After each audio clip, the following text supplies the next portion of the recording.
First in blues with a laugh in my eye. Shades of wonder got me on a high. We spin stories in purple and gold. Girls got colors nobody can hold. We mix it up, we make it new. Splashy and bold, that's how we do. Running on fun, we won't slow down. Paint the town, turn it upside down. Rush out my favorite traffic jam. Color like a fool, yeah, you know who I am. Dreams on the canvas, magic in my head. Painting out loud, I don't care where I live. Like a fool, splashing wild, breaking the rules. Like a fool, like a fool, like a fool. Every line, every you. Welcome to the dream team, the brush out crew. You, Lord, for steak on my table. Glory to your name for every bite so flavor. Seasoned with mercy, grilled by your favor. Thank you, Lord. Thank you, Lord, for steak. Oh, oh, blessed be your name. Oh, oh, blessed be your flame. Sizzling joy, joy in every mouthful. Thank you, Lord, for steak. Oh, oh, blessed be your name. Oh, oh. Good morning, happy Monday, everybody. Welcome into the brush hour. Hope that everybody slept well, is doing well. Can you hear me? Is everything working okay? Because we did have some computer updates, and that always messes with my settings. Yay! Anyway, I hope that everybody's doing okay. It doesn't quite feel like Monday to me. It doesn't. I don't know. It ebbs, it flows, whatever the case might be. But I just wanted to say thank you, Lord, for steak! We've had many generous donations in the last several days, and I just wanted to say thank you so much. Between the monetization of the gaming channel and then just over here and the patrons and everything, it's just been amazing. So I just wanted to gift everybody the joy of steak. I'm wearing my cheese shirt this morning, and I was just like, let's just pick some happy stuff, just to say thank you to everybody. With that, we already have our first donation here. Real Steven TV sending a silver star. Probably, I know the reason why. I mean, besides the fact that I like stars, I love me some stars. Probably due to today's theme. If you can't tell, we are a little bit on theme today. But we'll talk more about that in just a second. Thank you, Real Steven TV, for the generosity of the 2 Jills for the silver star.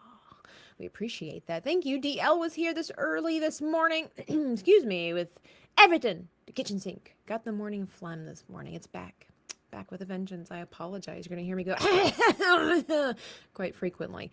We already said good morning to Real Steven TV. I can also from the kick side. Larry's over here and on the kick side as well. And then we also had somebody else, I thought. Yeah, Hulk Smash this morning.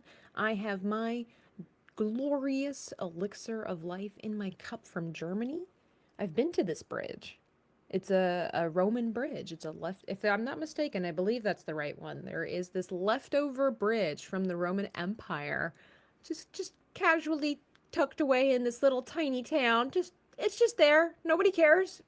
Nobody cares unless you're like American and you go over there and you're like, holy crap, there's this leftover piece of the Roman Empire, and the Germans are like, ja, und? Ja, na, okay, they don't care. It's just part of their everyday walk of life. Grape over on the kick side, like a fool. And yeah, Real Steven TV, spreading the cheese around. Yep. Anyway, there's actually a German, no, it's not German. Excuse me, it is German. It's got the Christmas tree, and then there's like these special, I think I've talked about it before, if I bring this around, this fun artwork. Those are buildings. At first I thought they were pencils when I first looked at it, but then you see these trees here. My aunt went to, I don't know exactly what the festival or whatever it's called. I don't know if it's specifically Christmas market or if it's the New Year. I don't know. But they have the way they decorate, they have these lights up in these almost like flowery looking tree things that are up there. And it's just so spectacular, so beautiful. Nobody does Christmas quite like the Germans with their markets until the invasion, but that's, that's a topic best maybe reserved for a political channel. Anyway, let me see. So today's art piece, not only that, well, I really wanted to highlight something today. There's a whole bunch of noise on the internet about this, that, and the third, and how much Hollywood sucks. But I was talking in this morning, like on the Twitter, and you've heard me talk about it here. But I'm like super excited and hopeful. And this is like, it's not like they don't know me. I'm just doing a plug for them because it's so cool. Just because it's, again, if you're sick and tired of Hollywood and all the stuff that they do, consider independent artists like myself. But because it's just how it is. But like, I've been really keeping an eye on Dinosaurs of the Wild West, and they're ever inching closer to their goal, but they have not quite met it, and they've only got 3 days left, and that's a tight little thing. And if they don't get their budget, ooh, if they don't get their budget, then it gets canceled. And that's how it works. Like, I don't know if they said it, I got the email this morning saying like, and if this doesn't work out, it's canceled permanently. I don't, maybe it is, maybe it's not, but that's always dire. They've got the dude from Cobra Kai that has signed on to be on board for this project, and several other celebrities have signed on to be a part of this project. Should it come to fruition? What's the guy, Sensei? He's the evil guy from the first. He's the evil sensei from Karate Kid. Kreese, thank you, Sensei Kreese. That's right. I forget what his real name is. He has signed on to be part of this project if it comes to fruition. And I'm like, man, he'd make a really cool. He's going to be a bad guy. He's going to be a bad guy. He'd be a really cool bad guy cowboy in this dinosaur universe. Now, I'm promoting this because I'm curious, because I just like, this captures my attention. I'm excited about it. I don't know what all is going to be in this. I'd like to throw out a disclaimer where it's like, if if you wanted to support this, go ahead, whatever. I'm just trying to showcase to people there are alternatives to Hollywood that we the people can fund and everything like that. I'm not exactly endorsing this for like whatever I just want to make it clear, I don't know what all is going to be in this show. I don't know what your scruples are. Many people know what my scruples are when it comes to entertainment. So, when you do support independent creators, you do take it at a risk. They don't necessarily list, oh yeah, it's going to be filled with the most unimaginable filth you can think of. I don't know. I don't know what the rating is for this show. I'm going to guess it's going to be on the PG-13 side. That's just what I'm going to guess. But, because to have like intimacy coordinators and stuff like that is an extra part of the budget. And yes, those things actually exist. So all of that said, of course you have to, it's a gamble, but it always is, right? And that's, I'm trying to argue the thing about when it comes to independent creators and stuff like that, there is not much difference between going into the theater and putting yourself at risk for whatever might be there versus backing something that genuinely, because every time you go to the theater, you're essentially backing the film, even though it's already had the funding. But you know what I'm saying? But yeah, just throwing that out there, throwing some love to some independent creators. I actually was watching, and YouTube now is flooding my feed with independent creators and like 2-minute. Oh man, I saw something on Instagram yesterday where it was like, it took this lady 5 years to do a 2-minute animation, and it was beautiful. And she said that she was studying the way, if you've seen Pocahontas, Disney's Pocahontas, you've always been mesmerized by the way of the flow of the hair. And she was like, I want to recreate this. She studied this for like 2 years and then worked with people and music and everything like that for a 2-minute trailer, 5 years for a 2-minute trailer of something that looked really cool. And then I think it's called Sun Chasers. And it's a Filipino story. And the animation was so great. The story was so cool. I love learning about other countries and their folklore and everything like that. So there are people out there, they're not going to be mainstream because they don't have the money the way that Hollywood does. But if you go out there, it's there. You could be making somebody's dream come to fruition. And it's just amazing. Amaze. But anyway, speaking of independent creators, join the channel, get some perks, coloring pages, vlogs, all that cool stuff. Get my story, Thicket of Darkbriar. Yeah, shameless plug. And then Manchego will be coming soon. I haven't settled on the release date just yet, but I don't want the love for Manchego to die. Guys, I think you're going to really like the story. It's so much fun. Again, I'm working on the audiobook with the voice actor for Manchego. Has been so exciting. And I'm going to release the story first, but don't worry. It's going to come. It's going to come. But today, forget all that nonsense. Today, we're working on if you remember, we were starting a comic strip because I wanted to have like I haven't done a little comic strip in a while. And then I wanted to have a new video that showcases my artwork from fun stuff that we did. And if you follow my gaming channel, Dreaming Tabitha Gaming, pretty simple, you know. I'm trying to remember how to word this. My brain just kind of glitched there. Moss and Nomi and I played Far Far West. For those that are new and don't know, we played Far Far West, which is like a dystopian world in the West with robots and magic. And if that shouldn't be its own story, hello. But anyway, there was this moment where we were taking a test to get our horse driving license, right? Our saddle license or whatever it was called. And Moss called me crazy because we could get wrong answers and I was panicking a little bit. And he called me crazy, so I shot him. So I wanted to try to capture that moment forever in this art piece here. So over the weekend, I kind of had a little bit of a lazy weekend. I did. And I think I found out that Golden Girls is on Disney Plus. So I didn't do as much artwork. I mean, I did. I was working on a commission piece and I was finally having a breakthrough because I had a little bit of a snag with that. You know, you could draw eyes 100 times in 100 years. And every now and then you just like, wait a minute. This doesn't look good. Why doesn't this look good? And so with the commission piece that I was working on, I let my client know, like, hey, I haven't given you an update in a while because I didn't specify what I snagged. I ran into a couple of snags just because it's not like it was a problem per se, like it was a challenge for me. It's just like that my brain just could not get it together with some of the faces for the project. And I'm like, why is this hard? I do this all the time. I do this nearly every day. What is it? So I think not working over the weekend, sort of, because I always work. I always be working.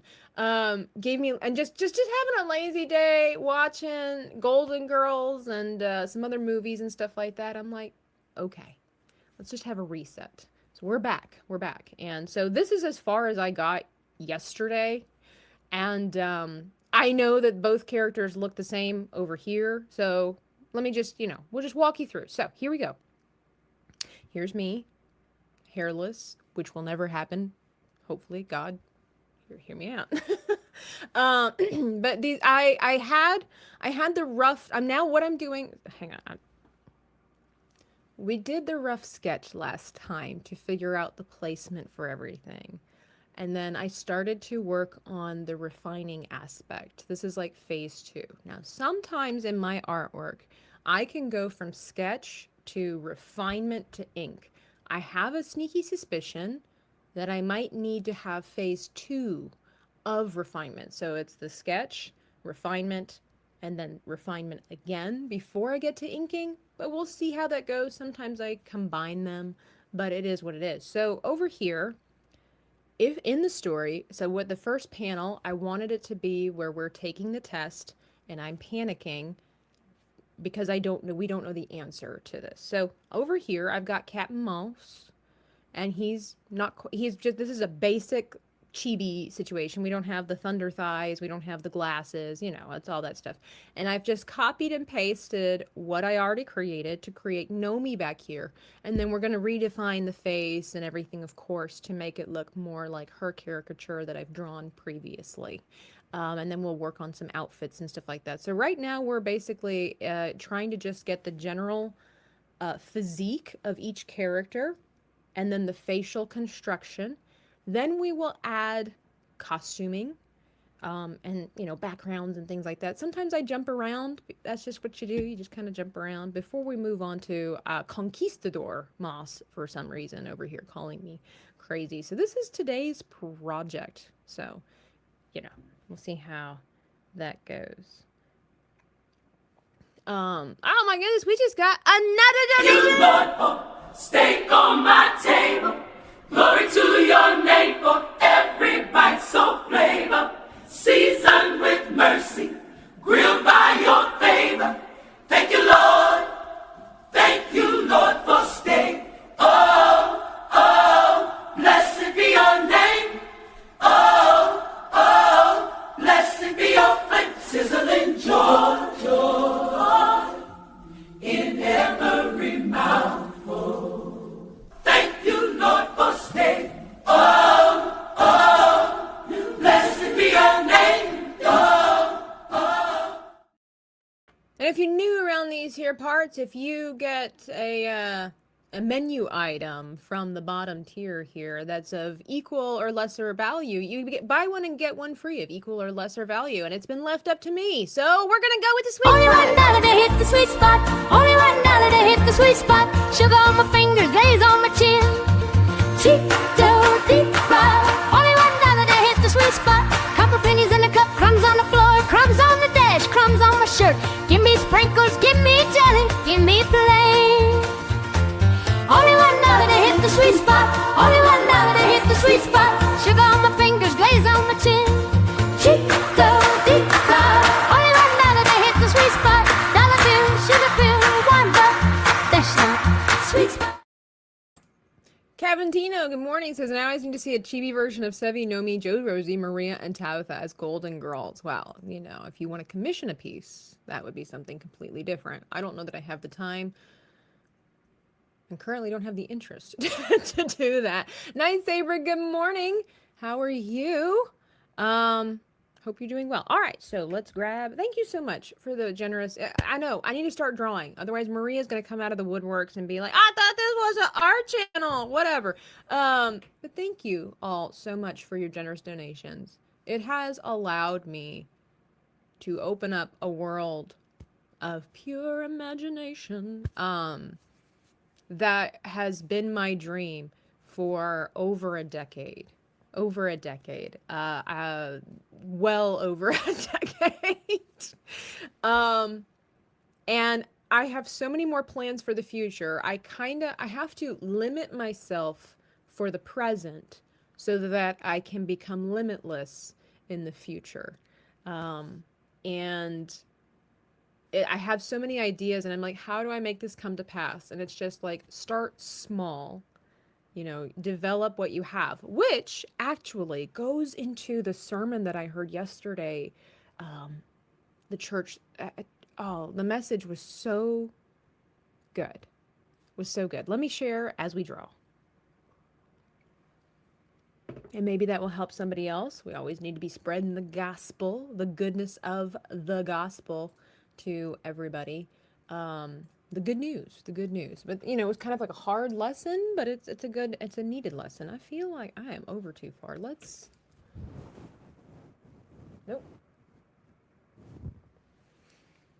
Something like that. There we go. I mean, you got to see the face. You don't have to do that.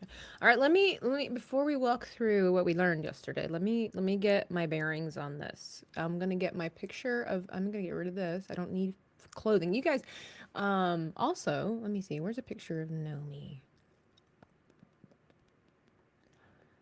Here's a picture of Nomi.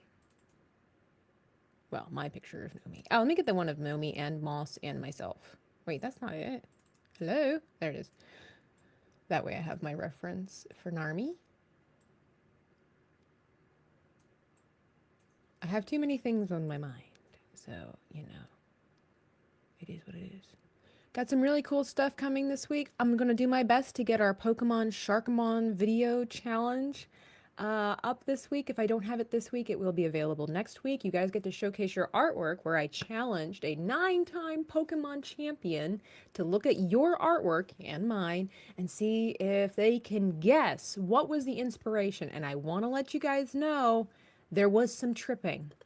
There was some confusion. There was a lot of confidence going into this challenge with this champion. And there was some artwork there that tripped them up. Got it wrong.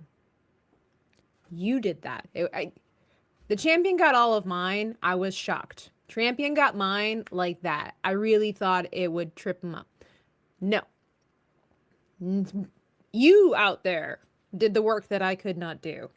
So, congratulations. So those that submitted their artwork, be sure to check out that video.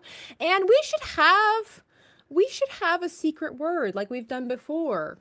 So that way we can confuse the people that watch the video and be like, why are all these people commenting this? You know? Oh, that's awesome, Real Steven TV. You made some submissions as well. They're in there. Maybe yours was the one that tripped up the 9-time Pokemon champion. We'll find out. I told a lot of people about your PokeSharp project, and they all want to see it when it comes out. Awesome. Amazing. And then we got, I have 2 videos to edit, and I have to do the vlog of when Dr. Rachel and I went to a vegan bar so we could draw vegans and make fun of them. Out of fun. It was just for fun. So, anyway. All right, so let's see. So that we're gonna save Nomi for later. This is Mouse. So I've got like a general. The sitting position is rather difficult. I do feel like it should be shorter, you know. So I'm going to. Where's my? Is this Mouse? No, that's Nomi. Here we go. So I'm gonna take this and we're gonna smudge the desk and everything together. And I just kind of wonder if we distort it. Nope. Reset that. Let's just try warping it. What it would look like if we shorten this a little bit. I feel like that would look right. Let's reset. Yeah. But I don't have a lot of time to work on this project. This is definitely a side project. But I wanna do a good job. So let's see. Feel like that. Nomi is taller than Moss, so maybe we should leave her with the longer legs. Although I wasn't really supposed to, yeah. But he is a little bit closer, so let's just see what happens if we make him bigger. I don't know, that might take up too much space, because I still have to leave enough room to let this translate that it's in the Wild West. So like a dirt floor, cactus here or two, maybe a rock or something. But just trying to find that balance here. But I think he needs to be a little bit bigger. Maybe down a little farther, something like that. Let's give that a try. All right, so let's do another layer.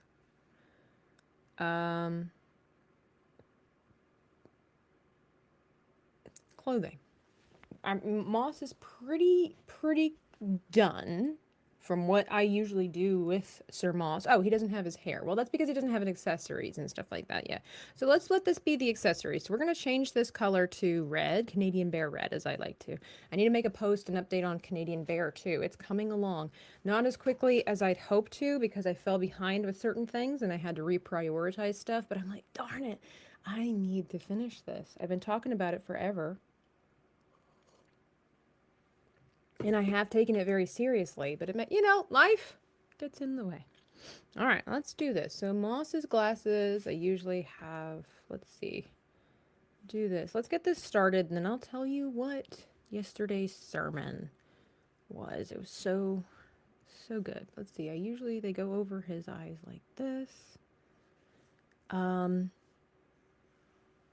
kind of missed the beginning of when the pastor was talking about, let me see. Nope. About where the reference was. So it was in the New Testament. Like he was talking about like Acts and all this stuff. And he was talking about the Apostle Paul. And, you know, most of us are familiar with the workings of the Apostle Paul and who he was and what a horrible person he was, and then God brought him out of that life and all this kind of stuff. But the pastor was talking about how and that's like the main context. So then he starts bringing out these cameras, and I'm like, where is this going? So he brings out a Polaroid camera, the one that prints them out. And he's like, does anybody know what this is? This was magic back in the day, all this kind of stuff, which is funny because they brought those back. But anyway, so he takes a picture of somebody and he was bringing it out. He's like, look, in about 3 minutes, because we all live in this. That was what he also was opening with. I'm sorry. He opened up with the fact that when he was at this game with his kids, he was taking photos, and he's like, the first thing my kids say is, Dad, did you post that? Did you post it, Dad? Did you post it? And he's like, we're in this posting, like this immediate satisfaction, this immediate gratification era, which we've known for a long time, as many have called it the microwave era. And it's been the microwave era for a long time. And, it kind of got him thinking about like cameras and stuff like that, where, then he brings out the Polaroid and he's like, if you don't know what this is, this was so cool back in the day. You take a photo and he's like, and it prints it out in 3 minutes, you wave it around and you've got a memory captured. He's like 3 minutes. And, just kind of walked through, and then he brought out a piece of film. The little containers, little roll-up thingies. Good morning, Reese. Welcome in. He brought out the roll of film. And he was saying that I guess he had explained to his kids one time, like, this is film. He's like, you put it in the camera, you take your photo, you take all your photos, you fill up the roll of film, and then you go and you take it to Walgreens. He's like, or you took it to Kmart. See if you can figure out what that is. Just having the fun of all the things that basically let us all know we're older and not as young as we once was. And he's like, and then you would wait, what did he say? 3 days to get your film or to get your pictures printed out. And, and I'm, then of course, all of us are, I guess, familiar with back in the olden days, then eventually you had to go, when you had your film, you would have to take it and put it into a dark room. You had to mix it with the chemicals and you would have to hang them up and everything like that. And he said that if it was exposed too soon to light, it damaged the potential of the photo. And I was like, oh, I know where he's going with this. So good. And he said, it was in the room, he was like, and it was called, the dark room or whatever, but he's like, it was where you would develop the photos. And while you're developing the photos, you would hide yourself away in this dark room and you would work on the photos and allow them to develop. And if you expose them too soon to the light, it would ruin the potential that the photos had.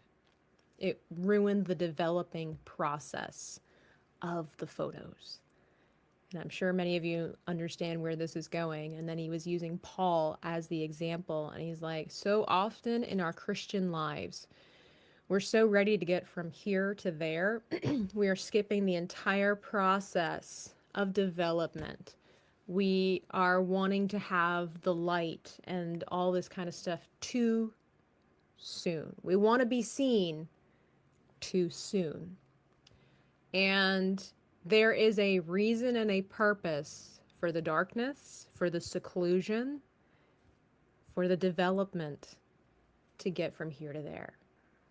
And it was just so good, Some people know a little bit of my journeyings in the last year or two and know that it's not all been fun and games. There's been quite a bit of darkness. And you don't want to hear the whole thing, well, God's got a plan. All the cliches don't matter when you're going through a time of darkness.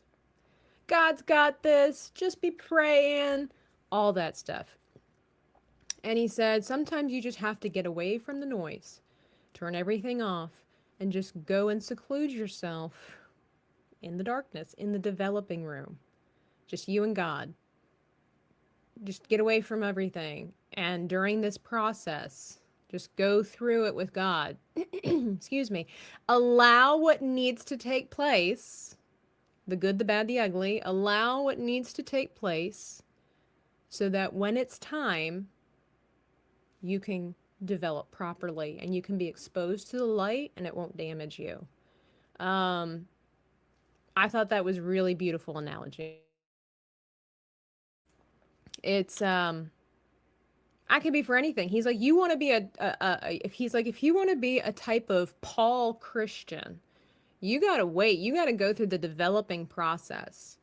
And it's ugly. And if people don't really understand that, they're like, oh, I wish I could be more of a Christian like Charles Spurgeon. I wish I could be a Christian like Corey Ten Boom. I wish I could be more like that. Man, that's the Christian I aspire to be. Be careful what you wish for. You don't know, or maybe you do, and you're just thoughtless in your sayings. But it's like when you say that, you understand that in order to be a Corey Ten Boom, and I say this figuratively, but kind of literally at the same time, then you got to go through the Nazi concentration camps. You have to lose family members. You have to sleep with fleas. You have to be embarrassed and stripped of your humanity if you want to be the Christian that Corey Ten Boom was. You want to be Paul? You got to be rejected by your own people. You have to risk being stoned to death. You have to climb into baskets in secrecy and be let down the wall. You have to survive hunger. You have to survive like literal storms, the people thinking about throwing you off the side of the ship, all these kinds of things. You want to be that type of Christian, you gotta go through the development process. And if you open the door too early, you're not ready. You're not there. God will open the door. This kind of goes into that. I'm kind of elaborating on what the pastor said, but it's the same principle. You open that door too soon on your journey to become a Paul. Jesus, really, it's Jesus, because we don't want to aspire to be Paul. We want to aspire to be Jesus, which is what Paul was doing. But you guys understand, I hope, that you want to be Paul, you want to be Jesus. You got to be tempted. You got to struggle. You've got to lose. You do that too soon, you'll never be that person. And then it's all about you anyway. Like, you were the one that was egotistical and said, no, I can develop this picture faster. I can develop the picture of my life faster if I just open the door now. Yeah, exactly. Hey, Brett for $5 says hi, Tabitha. Lots of hugs. Love you. Thank you so much.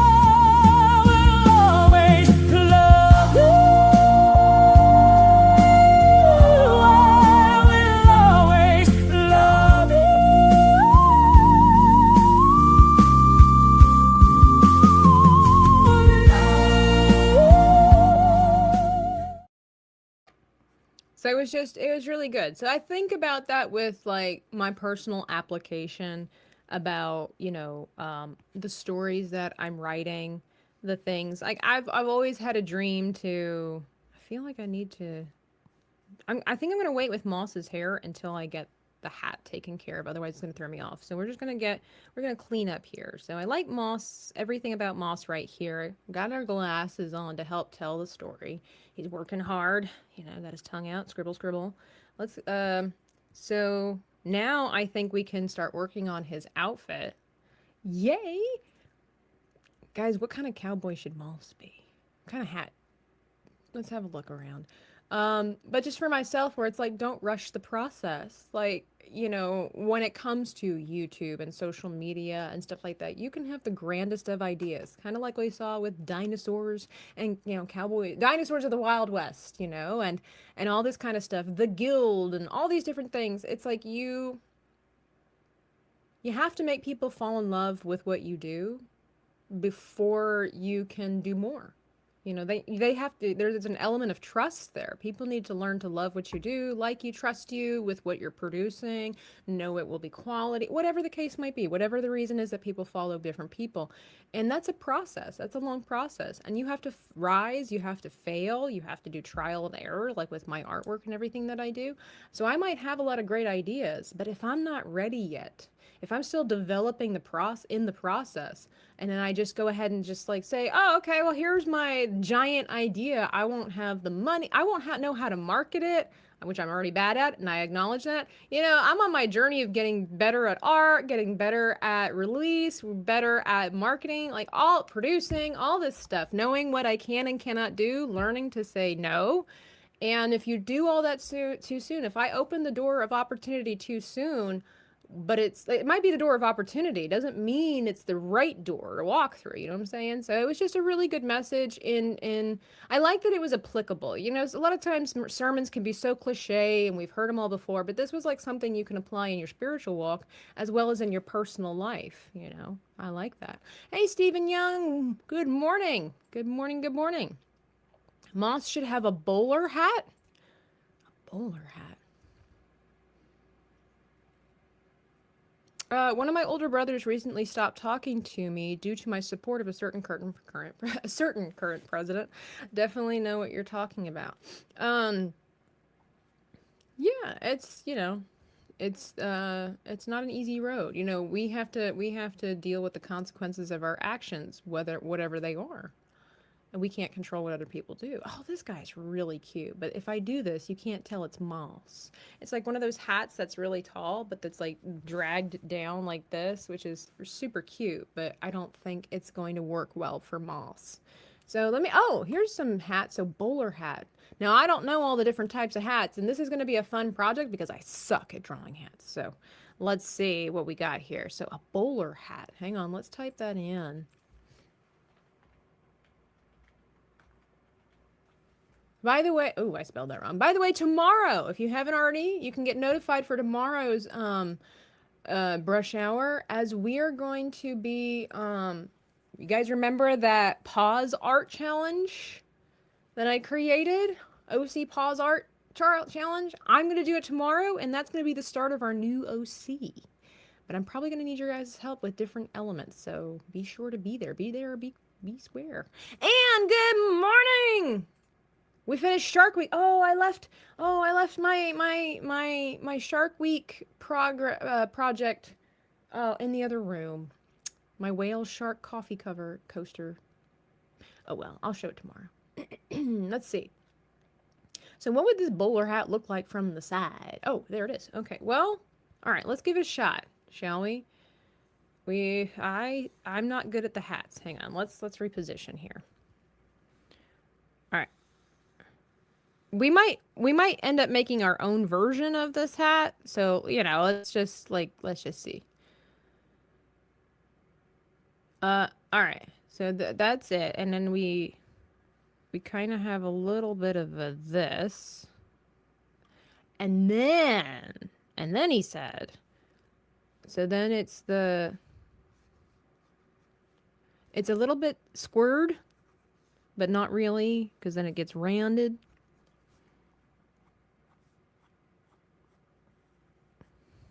I don't like the front of this. I don't like that. Well, I do remember it's a chibi thing, so I gotta, if there's something that's pointy or too squared, then round it out to make it look cuter. So this is a little bit, I feel like the front of this is too, I can tell this is a little bit too curved, I think. Maybe. I don't know. I should have done this on a separate layer.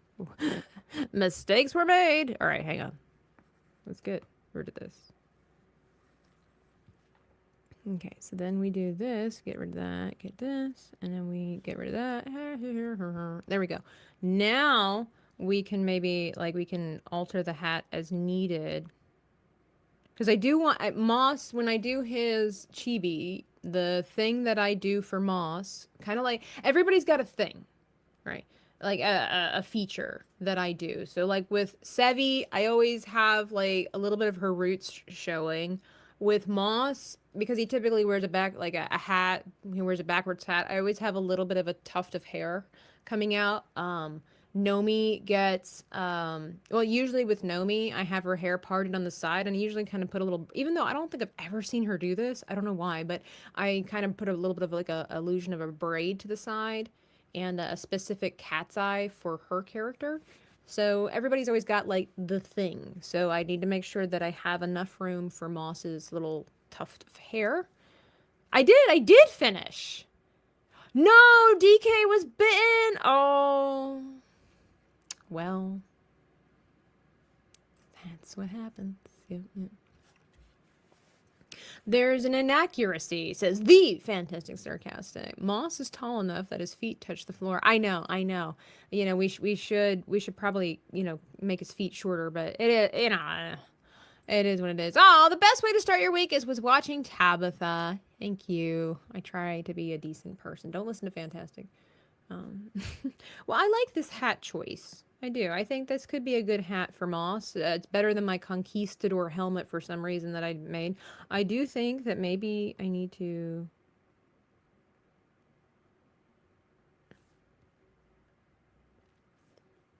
Yeah, I think maybe that's better. I do wonder... Let's rotate. No.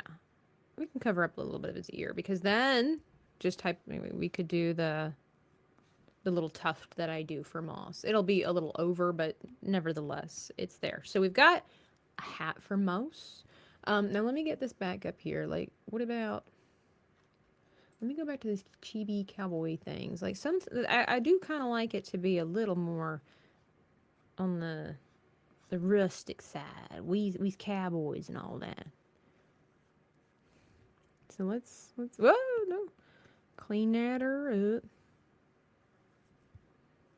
You know, it may make it just a slight bit frumpy.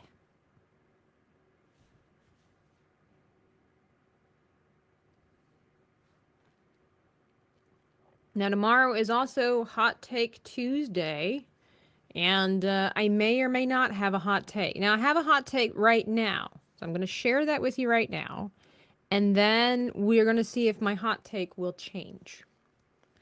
Because we all know about, like, you know, Spider-Man Brand New Day is out, all this kind of stuff, which I saw it. It was really great. Was it perfect? No. Was it good? Yes, it was.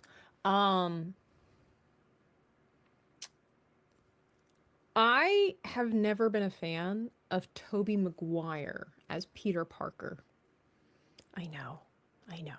That seems to be a criminal thing to say. I've heard a lot of people be like they love and adore him. Now, I'm not saying that, like, the Spider-Man movie was good. The last time I saw it, which was a really long time ago, it was good, and I remember being so fascinated by it. I remember this was like the start, really, of like good comic book movies, and so fascinating, mesmerizing. But I never really liked Tobey Maguire as Peter Parker. But I was a preteen when that movie came out. And so the way that I looked at movies and superheroes and things like that, I had a different idea. So I was very new to comic books, and I had at that time recently gotten some Spider-Man comics, and I had a different idea of what I expected Peter Parker to be, or what I wanted, or what I liked, or whatever I thought Peter Parker is. And then seeing Tobey Maguire's as Peter Parker just was not impressive to me. But again, as a preteen. So I have not seen this movie in a really long time. I haven't. I have not. I think I was in my teens, maybe, the last time I watched it. So it's been a long time. And now I have a new way of looking at films and appreciation for things and whatnot.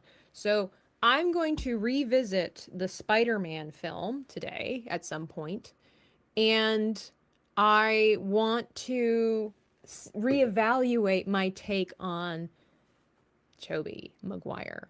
I have seen Tobey Maguire in other films, and I've never been impressed by him. So we'll see. But I have been enlightened through the years on the type of person that Peter Parker was, that he was a quirky, geeky guy, and all of that. So I've been told that Tobey Maguire fits that. And I'm like, well, to be fair, before people come out to me about like Tobey Maguire, I have never actually been perfectly satisfied by any of the renditions of Peter Parker in the movies. That's not to say that they're bad movies, that the actors did a bad job. I just was never fully, you know how when you look at Captain America, like you look at Chris Evans and he plays Captain America, it's like, yes and amen. Or when RDJ does Iron Man and he's like, I am Iron Man. I don't know that there will ever be another person more suited for the role of Tony Stark than Robert Downey Jr. So where I come from with that is that I've never been totally sold on any of the renditions of the actors for Peter Parker. They all, I mean, I don't remember a lot of Tobey Maguire's. That's why I need to go back and rewatch it. But like, you know, Andrew Garfield, Tom Holland, I think they do a good job. But there's always been a slight disconnect where it doesn't quite click for me that this is Peter Parker. At the same time, I don't know a huge amount of the lore. To be honest, I don't think I need to. It's just never clicked for me. The same way that Chris Hemsworth, I didn't know anything about Thor except that he was a Norse god. So like Chris Hemsworth clicked for me as Thor. I don't know. There's just something about the actors that they choose for Peter Parker where I've just never been totally, it's just never clicked for me. Toby or not, I too was not impressed with Toby as The thing is, of course, the thing is when he's Spider-Man, you don't see his face. Like, I've just never, I think that's another part of it. A huge part of being a superhero. Come on, let's be real. Hey, Mo! Preteen. I know. Attractiveness. Like, I'm not saying they're ugly, but not attractive. Like, I've never once, any of the Spider-Men, any of the Peter Parker choices, have found them to be extremely attractive. They're not ugly. Some of them are handsome, but they're just not, wow, and I know that's supposed to be a part of the whole, I guess, nerd, geeky, whatever it is. But at the same time, I think that's the same thing for Captain America. You know, Rogers was not supposed to be like this attractive whatever thing, you know, when you watch the movie, and, you know, he's just this lanky, skinny, short, little nobody with a good heart. But then they strap him on with the muscles and the height and all this stuff, and it's supposed to be, here is Captain America. And it's like, the same thing with all of the other actors. They all have a great physique. They're not necessarily ugly, but they don't like, and I'm not saying it's all about the attractiveness. I think it's just like in the comparison to all of the other superheroes. I don't know. It's just always been a little off. Maybe it's supposed to be that way. And if that's the case, but they've just never clicked for me. None of them have ever. My friend Michelle is with you on Toby. She's an Andrew fan. You know, how much of the new Daredevil Punisher is mentioned? What, in Brand New Day? The Punisher's in there quite a bit.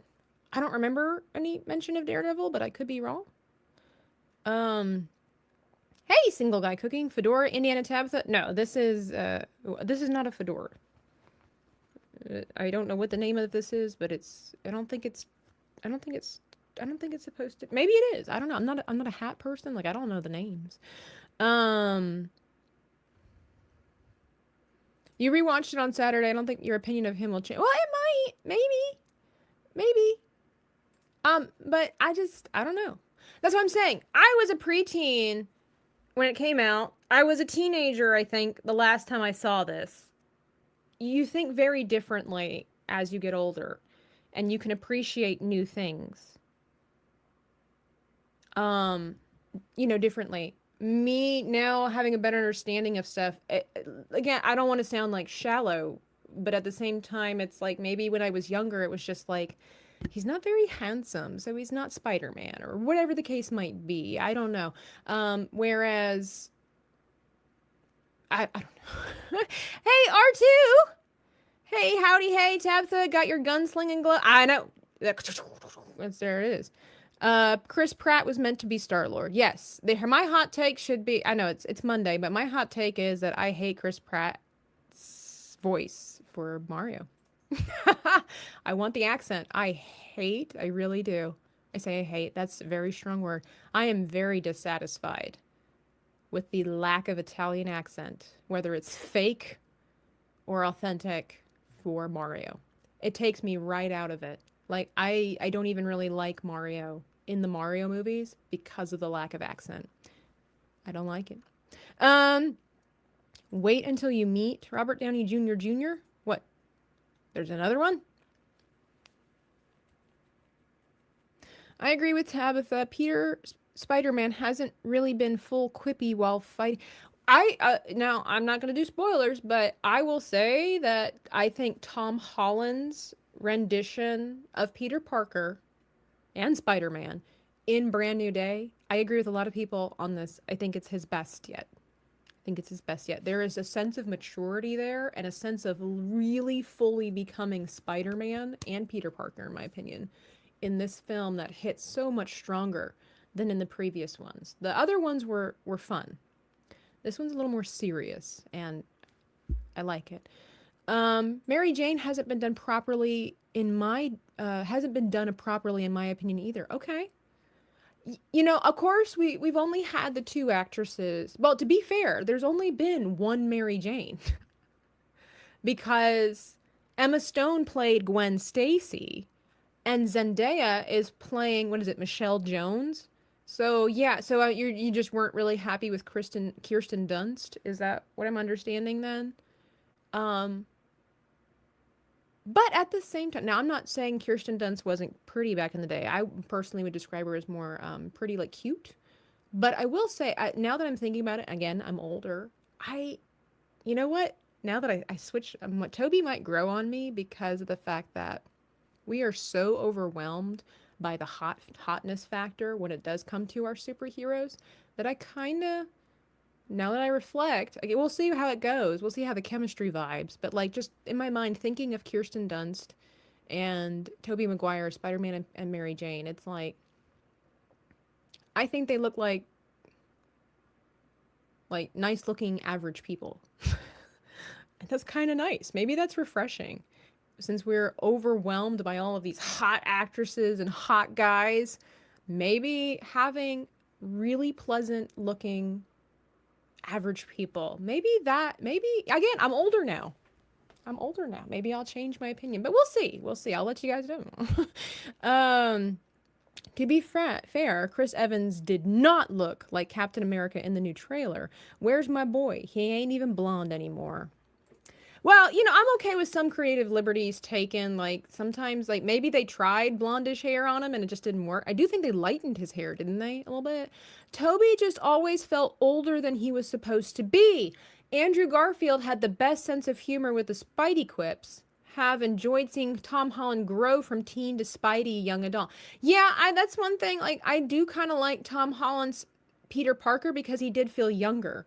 Tobey Maguire didn't quite feel young, if I remember correctly, but we'll see how it goes. And I do, honestly, I remember the Andrew Garfield films, and I'm like, he just seems too old to be a teenager. So maybe that's where the disconnect comes from. And, you know, obviously when you're younger, you don't think that deeply, but I don't know. Yes, I agree.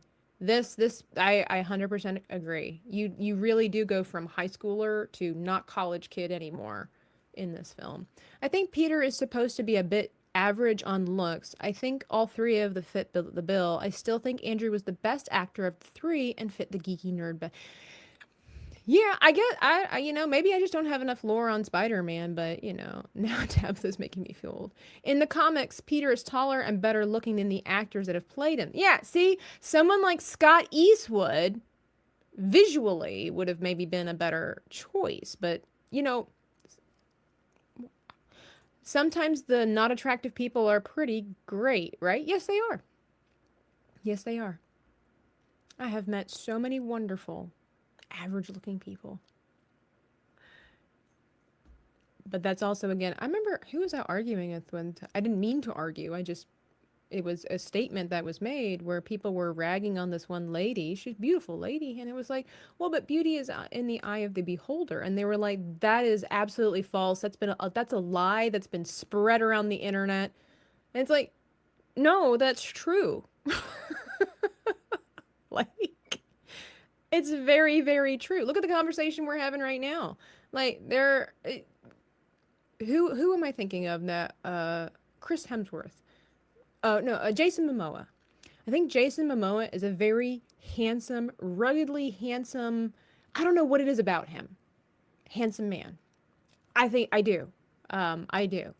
I really hate that the Aquaman. I really hate that he didn't do a more serious Aquaman, because when I found out he was Aquaman, I was like all in.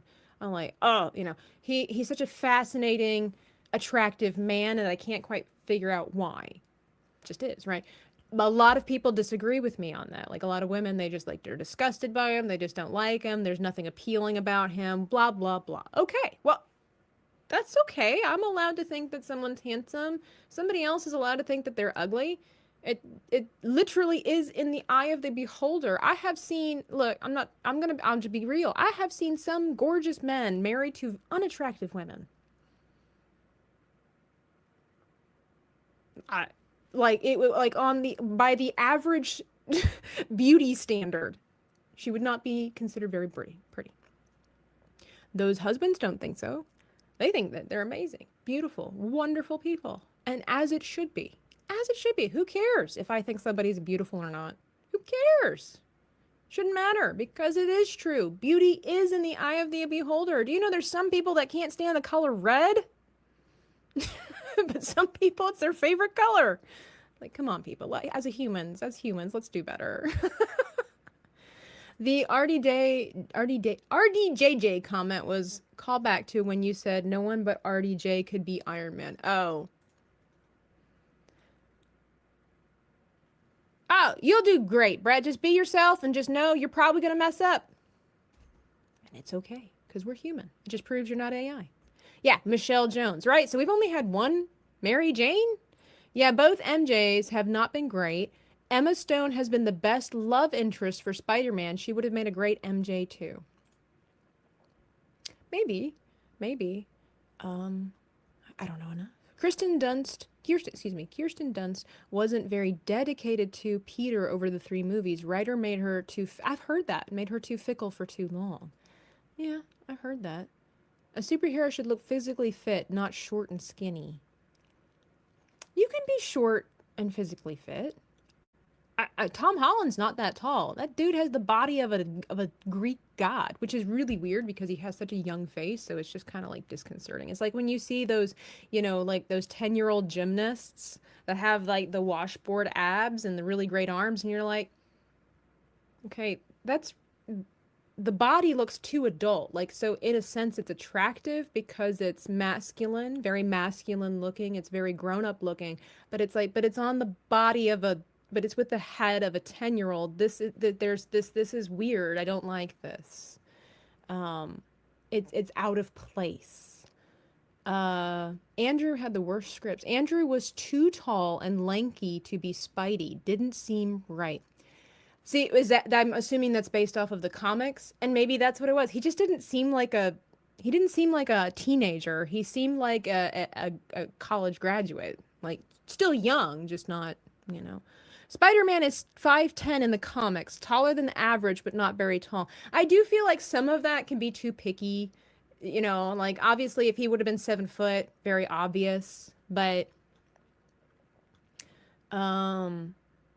most women I've met think Jason is attractive. Yeah, it just depends on the person, Don't shave, but like without facial hair, I'm like, no, thank you.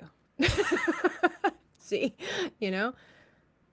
Andrew Garfield was actually the height of Spider. See, but I think that if you bank too much then on like those kind of details, kind of like with Captain America, he's supposed to be blonde, but you got a brunette, like,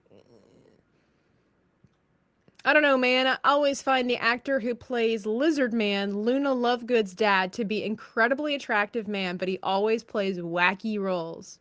But that is my personal problem. Everybody's got a type. Willem Dafoe.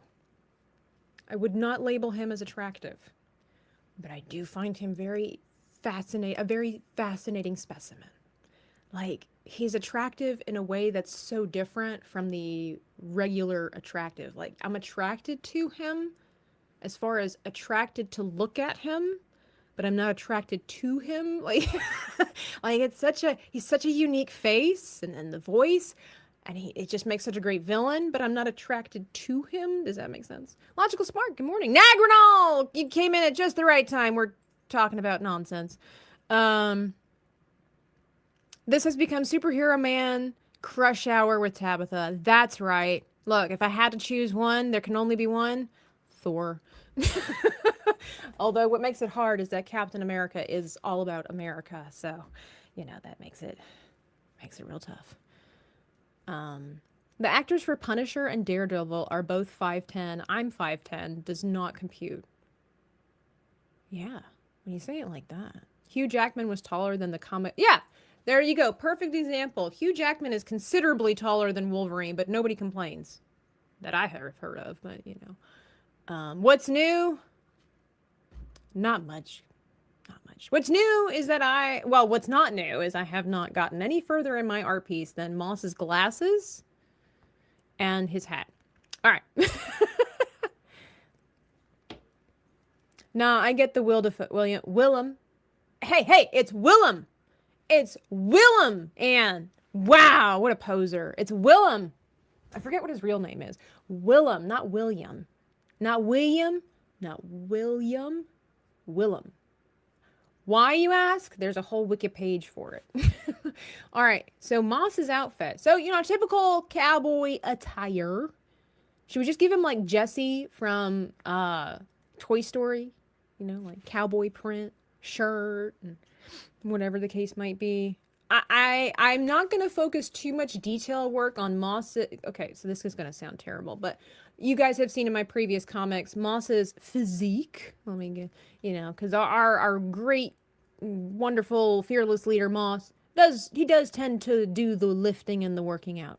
And we appreciate, you know, people taking care of themselves. So I don't want to lean too hard on that in this particular one.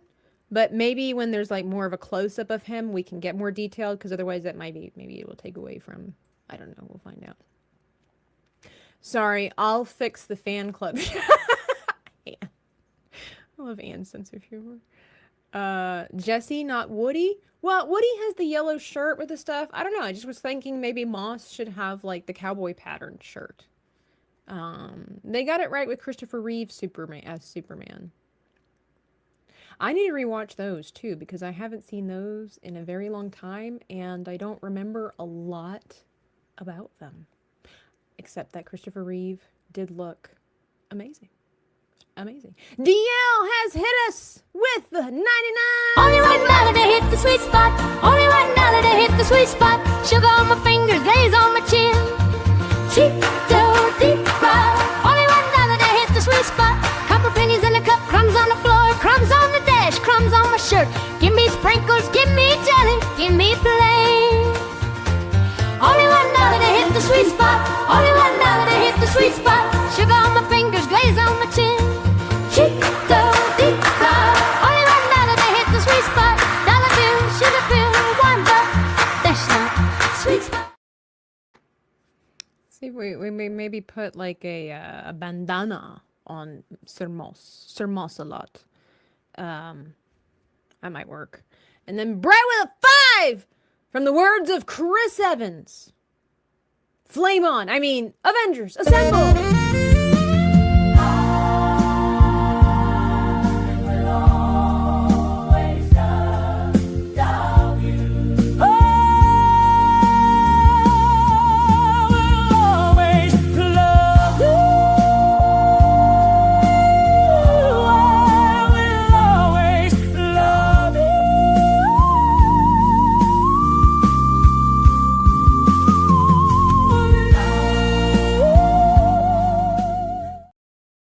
Thank you for your support to the artistic ecosystem, all of you. Thank you so much. Always amazed that it's like I get to do the thing that I love, hang out with cool people. Some of you.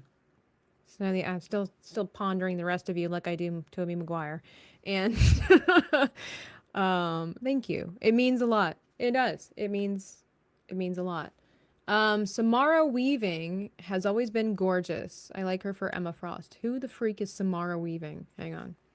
Is she the daughter of Hugo Weaving? Because then we got... See, there's a man that is interesting looking. Like, he was really great as Elrond and everything like that. But, like he's just majestic, perfect looking, sagely, all this stuff. But am I attracted to him? No. Samara Weaving. Oh, she's pretty. Of course she is, stinking blondes.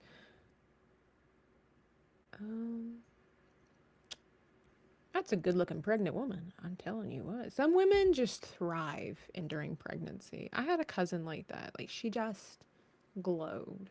Like, she just was... I mean, she was gorgeous prior to, but then when she had her babies, you know, up under her heart, as a pastor I used to have one, he would say, when the babies were up under the mom's heart, she just glowed. Yeah.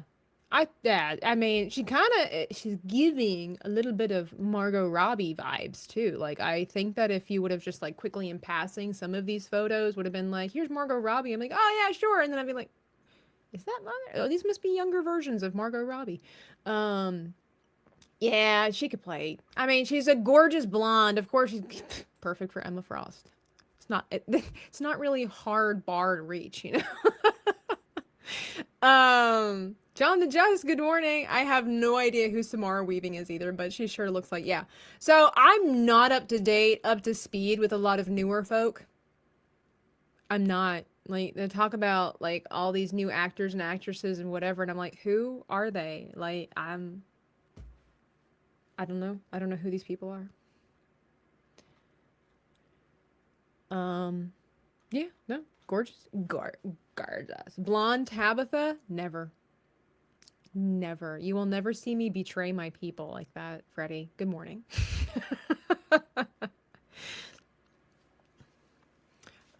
You'll never catch me representing the enemy. Never. Never. This is the closest we get. This is the closest we get. Well, is it Margot Robbie? Are we sure they're not the same person? Have they ever seen them in the same room together? Like,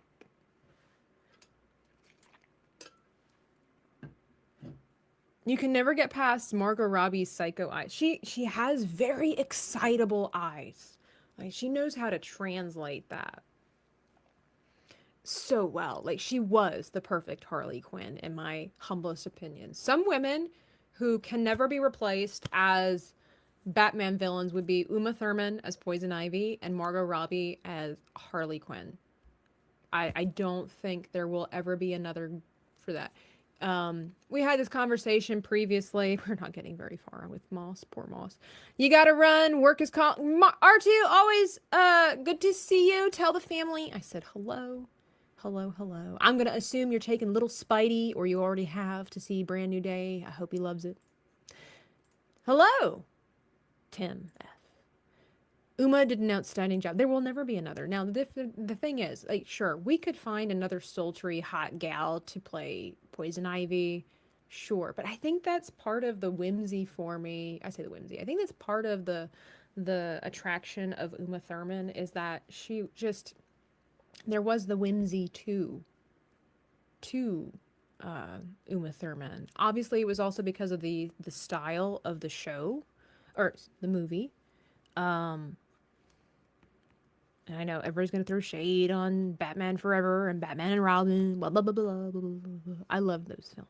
Okay, I love them, but she just brought such energy, such charisma to that character that was even, I think, beyond the sultry. But I don't know how to describe it.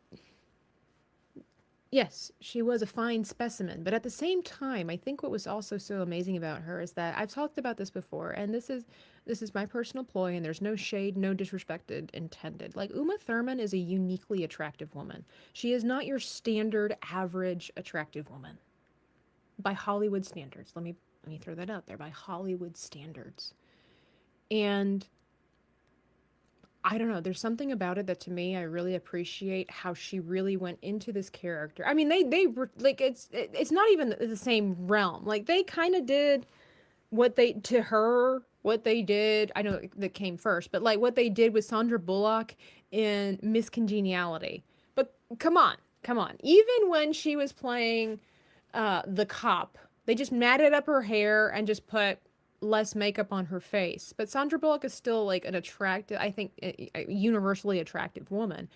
Uma Thurman has a different level of attractiveness. So when they made her look very basic, very unkept, it just, yeah, just still very average. I don't know if average, but when they turned her into Poison Ivy, it was just so, dare I say, and again, I don't want to sound disrespectful, miraculous.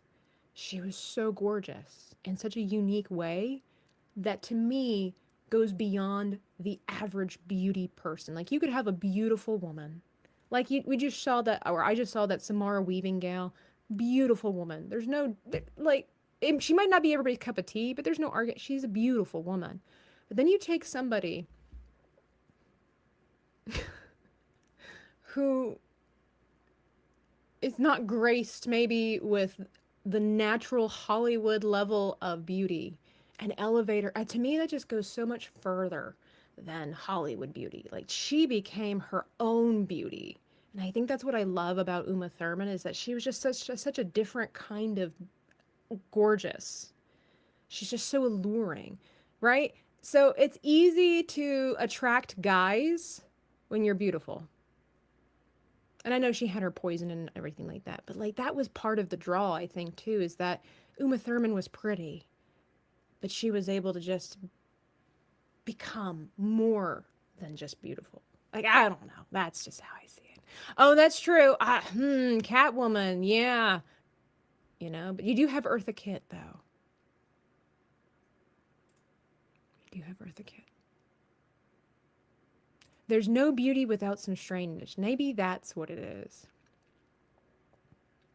Yes, 100%. I don't know.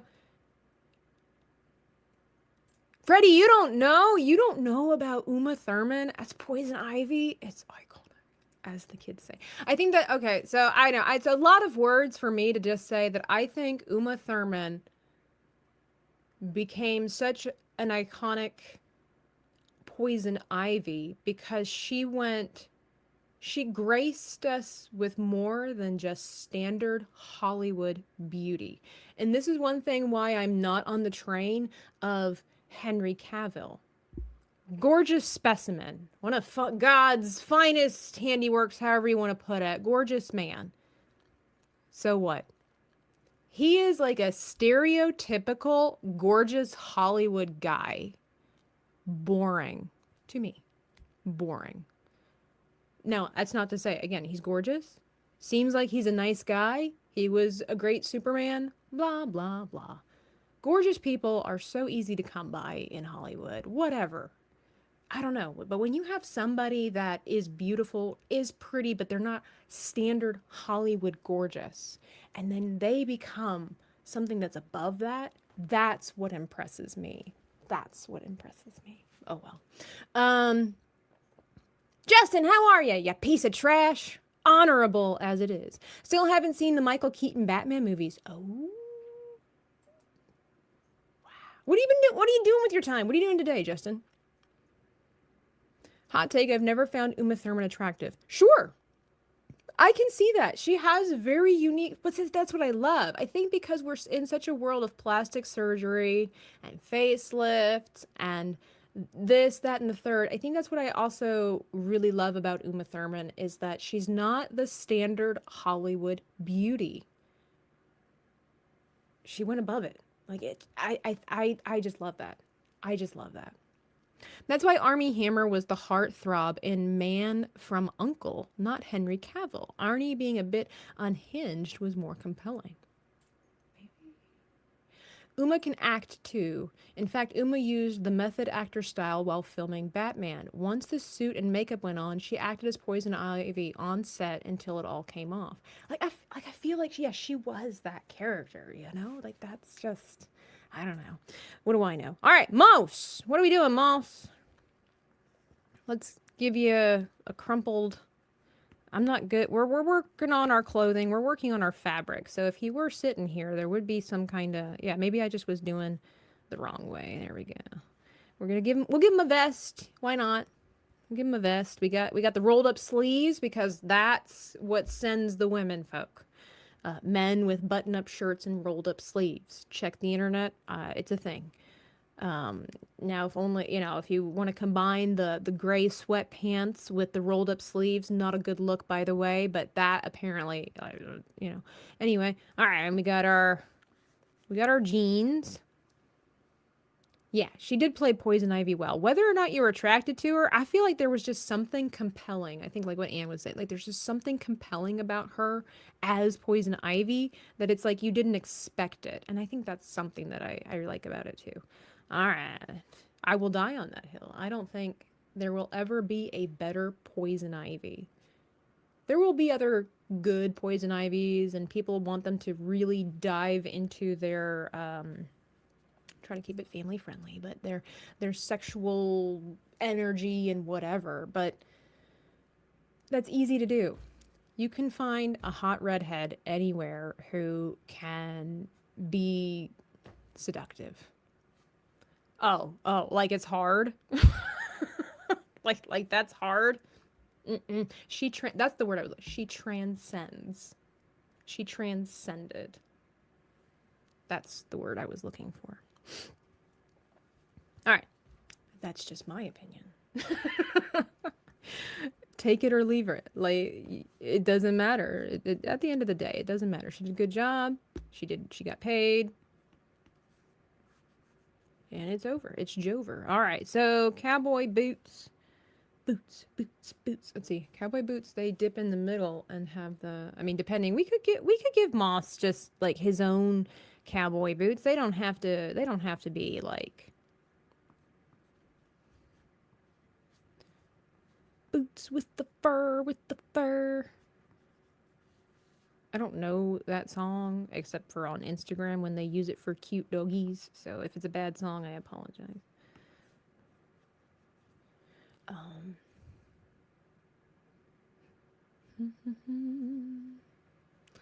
Savvy makes the best Harley Quinn. Madam Savvy? Well, she is a little crazy. You know, she'll tell you that. I've had conversations with her and I'm like, this woman is so incredibly intelligent.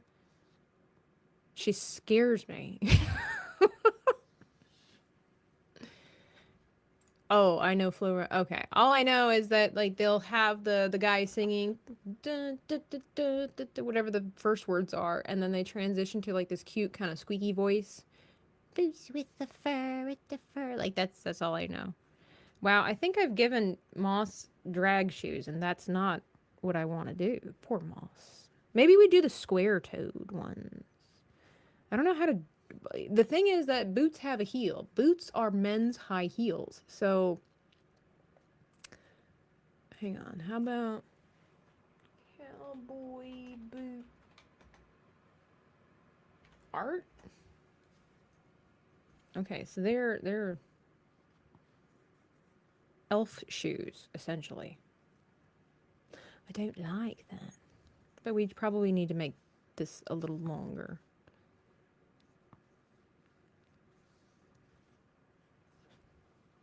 Apple bottom jeans. That's what it was. This is just super cute, little doggy. Apple bottom jeans with the boots and the fur. Well, I mean, Larry, it's true. They have heels. They are elevated slightly. They are men's high heels. And some of them get pretty high. But I don't want to make them effeminate. You know, actually, according to history, men were the ones that wore high-heeled shoes before women. I don't know if this had to do with small man syndrome or whatever, but if you would look, I think it's like 17th century France, but they had shoes that had, and they weren't stilettos. So like the stiletto heel, which is ridiculous. It's like a 6-inch heel. It's ridiculous. But like the skinnier heel, was reserved for the females, if I'm not mistaken. It does look more feminine, but like even like the chunky heels, but they were elevated. But high heels were originally for men, and then it got adapted over time for women. I mean,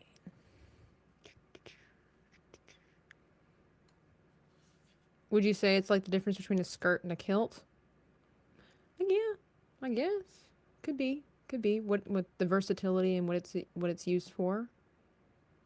Prince's high heel boot and leaping off high things is how he developed a back problem.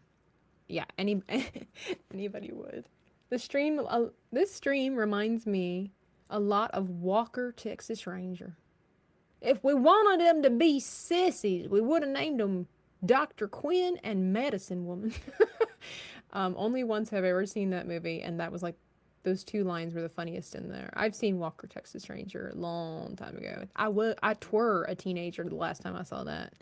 Men were wearing those knee socks trying to get their legs to look good. They knew what was up with those heels.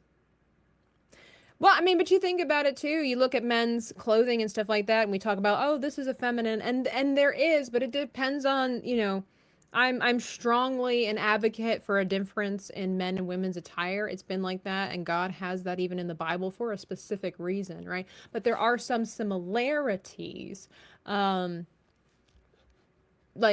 lace. It used to be a very manly thing to wear lace. It was a nobleman thing to wear lace. It may not have been necessarily the most masculine thing, depending on how you looked at it, but the thing was, a lot of times masculinity was attached to the person, not necessarily to the wardrobe. People wore, there were men's outfits and women's outfits, but one depicts femininity, one would depict masculinity. Like there would be a difference, right? And it was more about how you behave. Did you behave like a gentleman?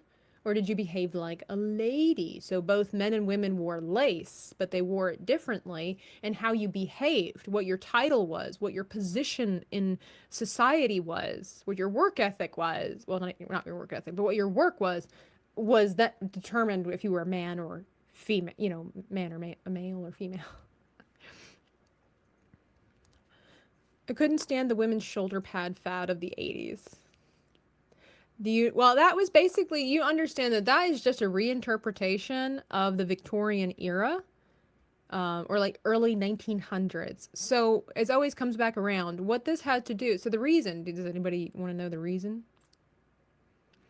Dude colors have only really been a thing since the 1800s. Yeah, I know, it's funny, when my mom came over the shores, and she was expecting my brother, I'm gonna have a baby, first baby, my brother. It boggled her mind that blue was for boys and pink was for girls, because where she came from, that was nonsensical and made no sense. Like, it was nonsensical. It was not something she grew up. There was no specific color assigned to boys and girls. That was just not really a thing where she was from. And so it really befuddled her that it was like, oh, well, this.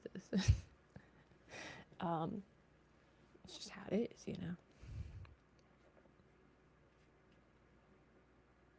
George Washington wore wigs. Well, I wouldn't say wigs are necessarily masculine or feminine either, but there was a wig for a woman, there was a wig for a dude. The wig was meant to represent wisdom and authority. That's why the white ones, And that's why to this day, if I'm not mistaken, still in their judiciary system, when you go to court, they still wear the wigs. It's traditional, but it is meant to represent wisdom, meaning you have authority, you have power, you have the smarts to make important decisions. Shakespearean garb would look more feminine by today's standards, but what was considered masculine at the time. Exactly. But it really had to do a lot more with how you behaved, If you were a man, you didn't present female. while wearing stockings. You were a man. I like wearing not powdery purple. Rich purples are great. Well, because that also was a symbol, like it was like that's a color for kings. Like that was a color for nobility and royalty. Like you weren't gonna be calling King Solomon a wuss, you know? All right. So we got boots with the fur. No, we won't put any fur on boot. Okay, there we go. I think that looks a little less girly if I don't put like a pointed tip, because otherwise we're starting to go witchy vibes, and I don't want to put moss in, you know, look, we love, you know, teasing moss and whatever, but I would never want to represent him like, you know, like, I would never want to disrespect him.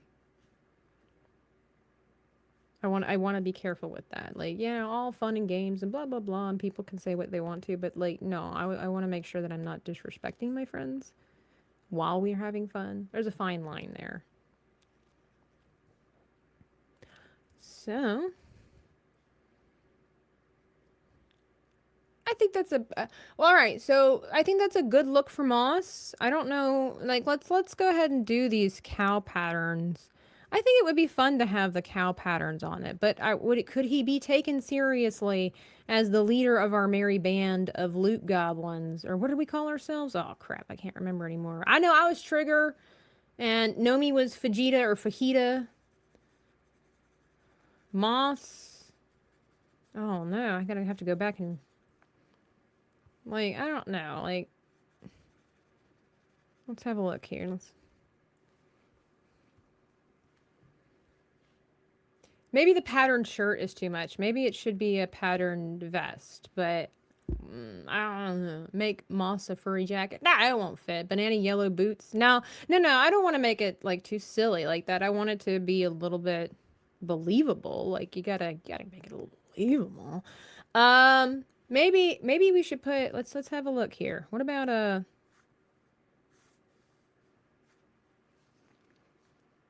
I don't know. What would Moss have in his hat? Like, we could give him, like, the, you know, sometimes they would put the cards in there. Should we give him a feather? Sometimes they do these, like, you cut out. Like, the feather's missing something.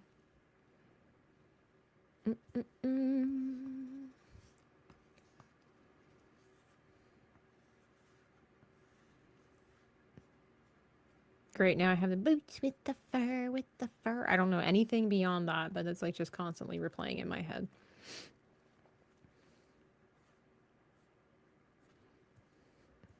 I mean, that's kind of cool.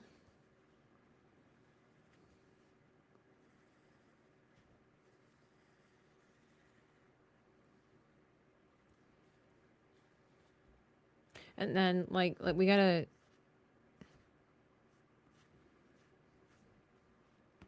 We gotta complete it, you know.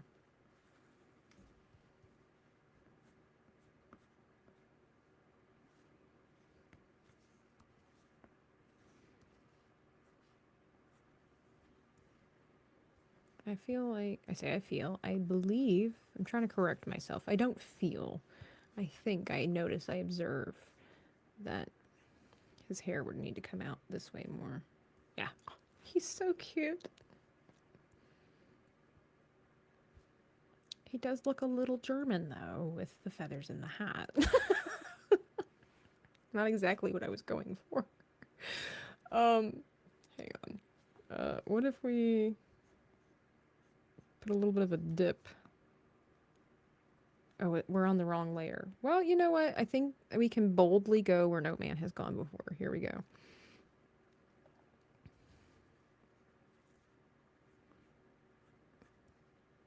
No, I don't like that. But we will merge this together because I think the hat's in a good place. Oh, spurs. You guys are right. I don't who spurs. What do they wrap around? I don't know. We might have to. Oh, and then I see what I'm doing wrong here.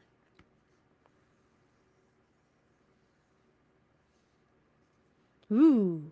Jeez. Icanolus! Thank you with the gifted subscription over on Kick.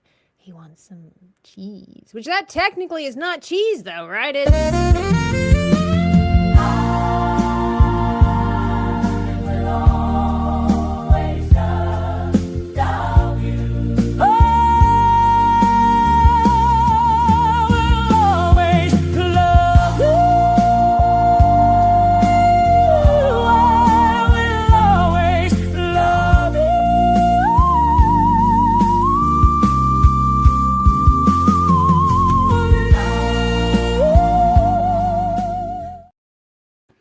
Thank you for your contribution.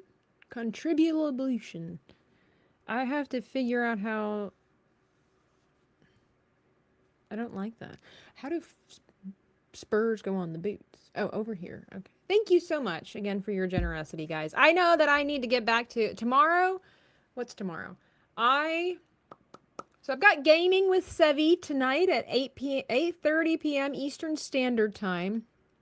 And I've got stuff I gotta do this afternoon. I had thought about doing our Poppy's Playtime run this afternoon because I need to finish that game. But I think I'm gonna try to squeeze it in tomorrow. So there's that. I'm not exactly sure why I decided to mention that. Something about, oh, I can't. It's probably because you guys always send the cheese when I'm doing scary stuff. But we'll be gaming with the Sevi. All right, so let's see. So if we did this and we had our little, whoops, hang on, spike. We can maybe finesse that later. That's a pretty serious spike. But it works, right? And it just looks kind of... Oh, there's some really cool ones. We could give Moss some, like... It's not really an important part of the process, but... I don't know. I don't know how spurs are... I'm assuming that's how spurs are attached. But we'll figure it out. We just want to get that taken care of. And then... something like that. The hat is growing on me, but let's see. How about cowboy hat? Cowboy hat decor?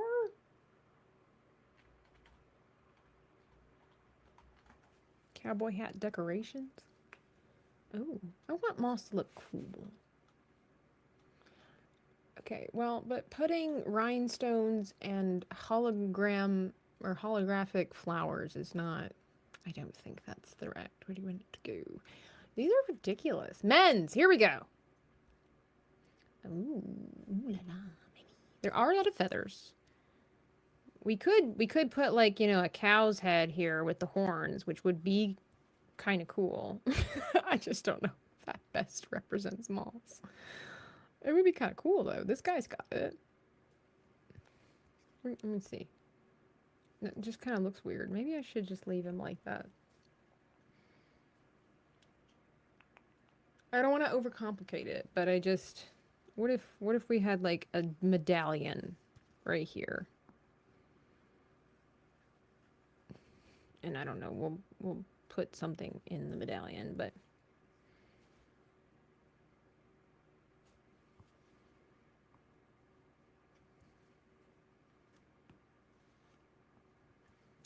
Alright, we got Moss.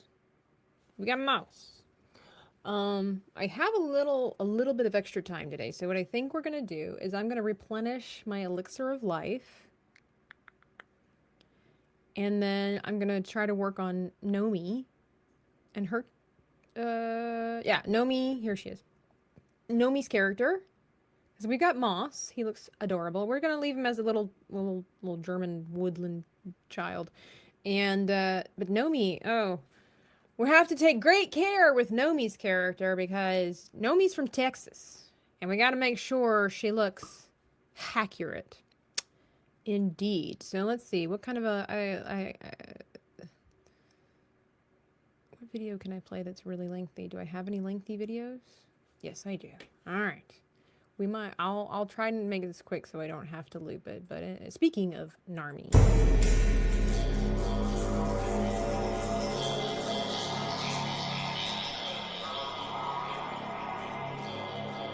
I will lead us in prayer, guys. Feel free to join us as we bow our heads and lead us into this. Do you pray with your hands up? Do you put them out? Do you put them together? Is there a particular method I that you usually use? put my hands out, like as a give. We'll go ahead and pray.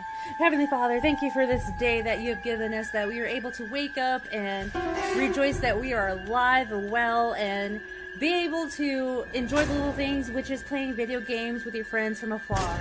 I don't know why I'm thanking you, Lord, that we're about to play this game. Let this game be a metaphor of how we can get closer to you and be better of who you are. Be better versions of us with your light.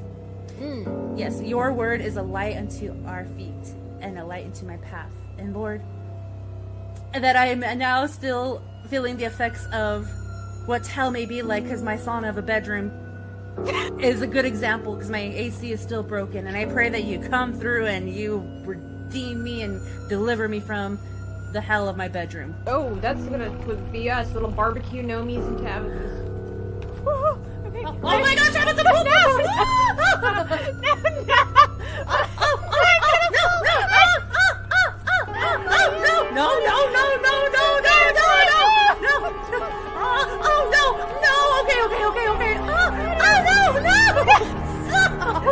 Okay, this is not gonna be good. You have somebody who's afraid of heights, even in the first We've only jumped on the first time. Oh my god! I'm scared. How are you feeling? Are you okay? Trust the process.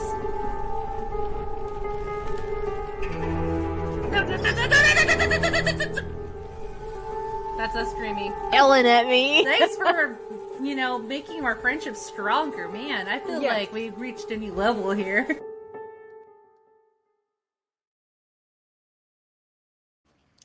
Shout out to Nomi for awesome content in that case. Refresh the elixir. Isn't the elixir gold? Is Tabitha turning into a blonde? I will never turn into a blonde version. Highlighted brown, sure, but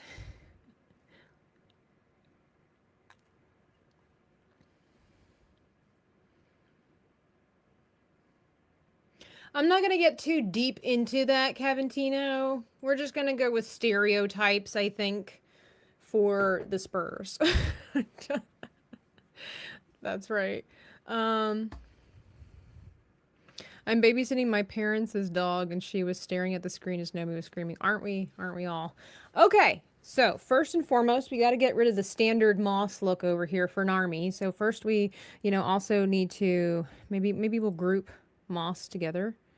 I'm going to retitle this to Mouse. Okay, so now we got Nomi. Let me get my referencias for Nomi. All right, so we're going to change the ears, because I think I have Nomi's ears a little bit different. I think I have hers a little bit longer, just slightly. I don't know why, but that's just what we do.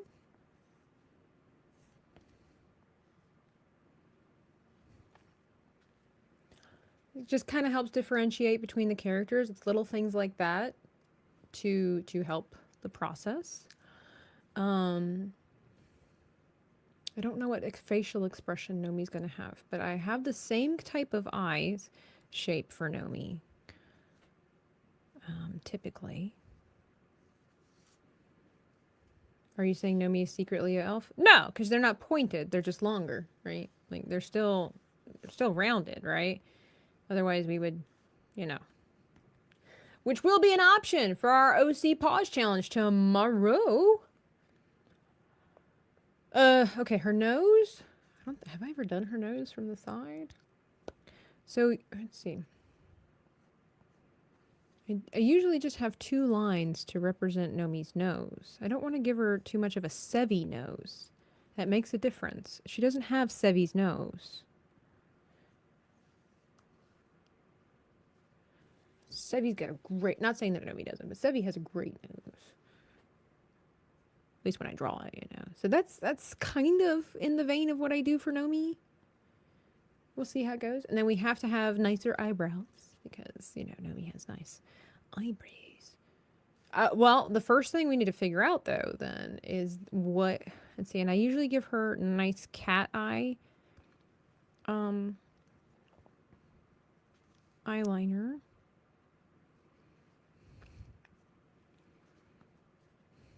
And then, you know, what would really be helpful, and it's kind of throwing me off. Let's get rid of this. Let's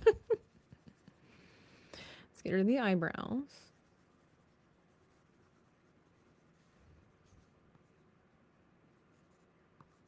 And then let me look at the other... Whoops. Let me look at the other references I have for Nomi. That's the same face. That's a different one. Oh, these eyebrows look more like Nomi's than these ones do. But I need to know what expression. Let's look at my other picture of Nomi. Yeah, same nose, eyebrows. These ones don't have eyebrows because she's wearing goggles. I drew this entire thumbnail from scratch for the We Were Here Together series, and then she quit on me. Can you guys believe that? Can you believe that? All right, so I just have to, hey, small vile man, how are you? Smallville man, welcome in. And Duke was here. Did I not say hi to Duke? Aw, crap. Sorry, Duke. I didn't say hello. All right, so what kind of expression should Nomi have? Should she just be whistling like she thinks it's no big deal? Because she... that mouth is really far over. Hang on a second. We would just make her whistling.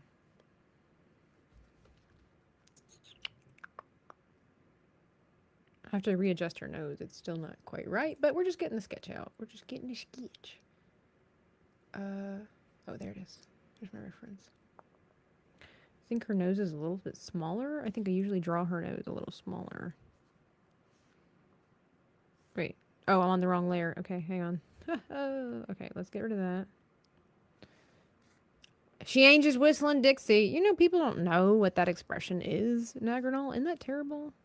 Makes you feel old. You're like, you don't know? She ain't just whistling Dixie. I usually have it smaller and kind of high up for some reason. Like, for some reason, I keep her nose at eye level when I draw Nomi. So we're just going to be consistent. Maybe she is just whistling Dixie. All right. How about a whistling chibi? Whistling chibi. What do people make that look like?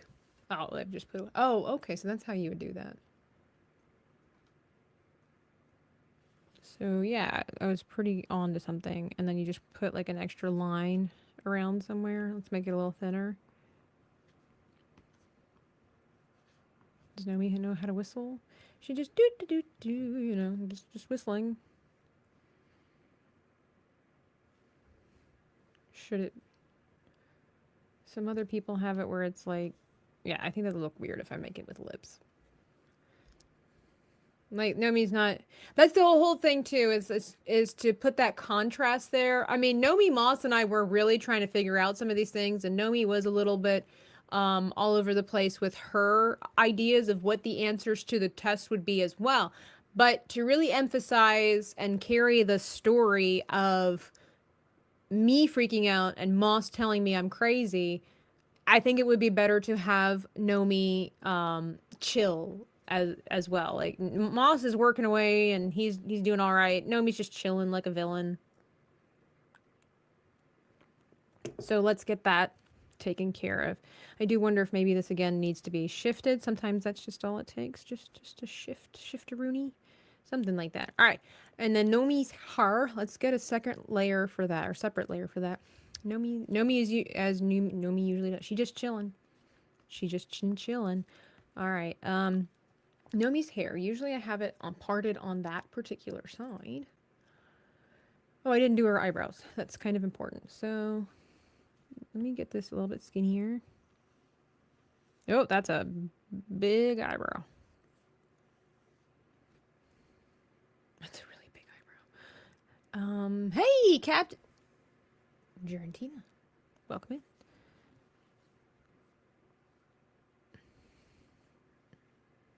I mean, that looks like a pretty nicely manicured eyebrow, right? Let's let's see, what other, I mean, yeah, that one's kind of simple, although I kind of, and then down a little bit, it's a little bit, you don't think it matters, but it does.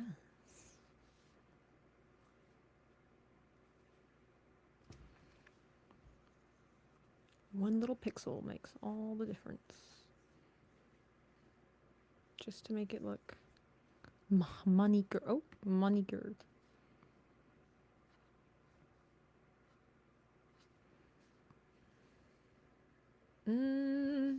We still want it to have a soft feminine flair, though. Oops. I don't know. I kind of think it was okay the way it was before. Yeah. This one little pixel over here. There we go. Found out recently that Cinevere, I don't know what that is, used to be a chibi artist in the convention circuit. Unfortunately, she got alienated from the community for her wrong think, and now follow certain way of thinking. I have no idea who that is, but that happens to a lot of people. You're not allowed to think a certain way. All right. Got Nomi's eyebrows, Nomi's nose, Nomi's cat's eye. Her ear, so her hair, her. Uh-oh, I did the eyebrows in the separate layer. We'll do that here. Okay, we'll merge that together, smudge. All right, Nomi's hair, so I start off, she has like these bangs that she would toss to the side. Prayers for Ariana Grande, by the way. Alright, so she usually does that. For whatever reason, I usually do that. And then I usually give her like a little whimsical little something right there.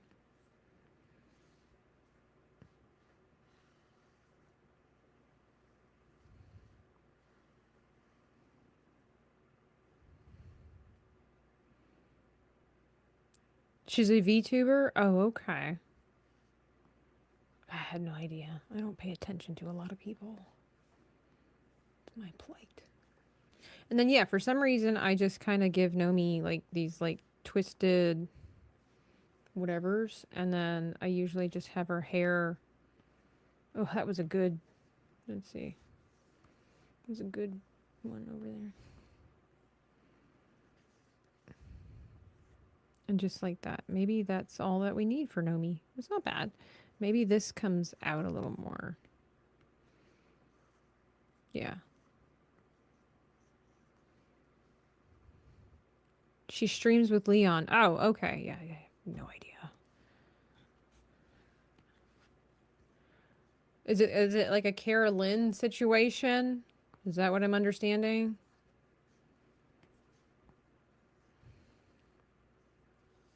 Should I don't have much room to give. Oh, well, that's enough. That's enough right there, just to kind of give the idea that Nomi has longer hair. Well, let's see.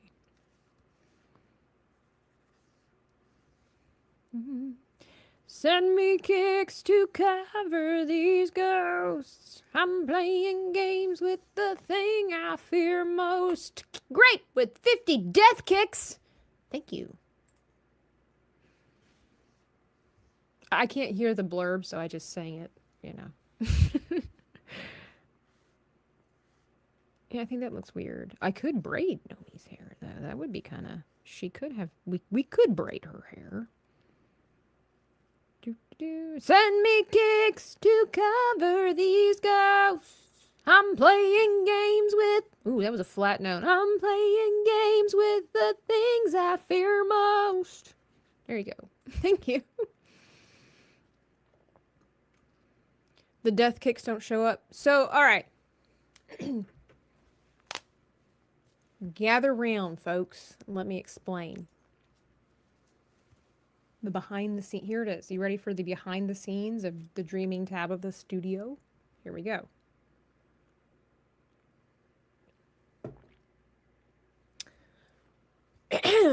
When I do artwork on YouTube, it's also on Kick, but I use StreamYard to stream to YouTube and also to Kick for my art channel.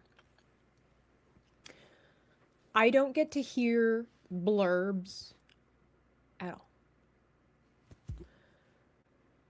Because it's not rooted in StreamYard, right? There's nothing that's going through StreamYard to stimulate that sound effect, right? To trigger that sound effect. When I do my gaming streams, I game to Kick and then also to YouTube. Now, that might sound the same as what I just said, but it's not. I stream to Kick and then to YouTube, and I use OBS. Why this is cool and why this is how I work it. This is the information I was given. This is what I do. It's what it works. So OBS has options that are available that are not on StreamYard. So OBS allows me to use other websites that have the blurbs, or maybe you've seen like Sevi, she'll have a lot of streamers, they'll have like tickers at the top where maybe you're reaching a financial goal or a subscriber goal, or you can have all these little widgets all over your screen that are interactive and whatever the case might be. Or like I said, the blurbs and the sound effects. Those get triggered for certain things on Kick, like the kicks, the financial aspect, or if somebody follows me, if somebody becomes a subscriber on Kick. That basically then gets filtered through the other website that I use that is linked to OBS and causes the reaction of the sound effect. StreamYard doesn't have that availability yet. I don't know if they eventually will. It would be a little bit easier, but it doesn't have that. It doesn't have that yet. And if I remember correctly, at the time when I was setting all this stuff up, you couldn't link to Kick via StreamYard. And also StreamYard, well, it's a little different. The way they have like their screen set up. I won't go into all the details. So that being said, that's why I don't have anything plugged into my ears.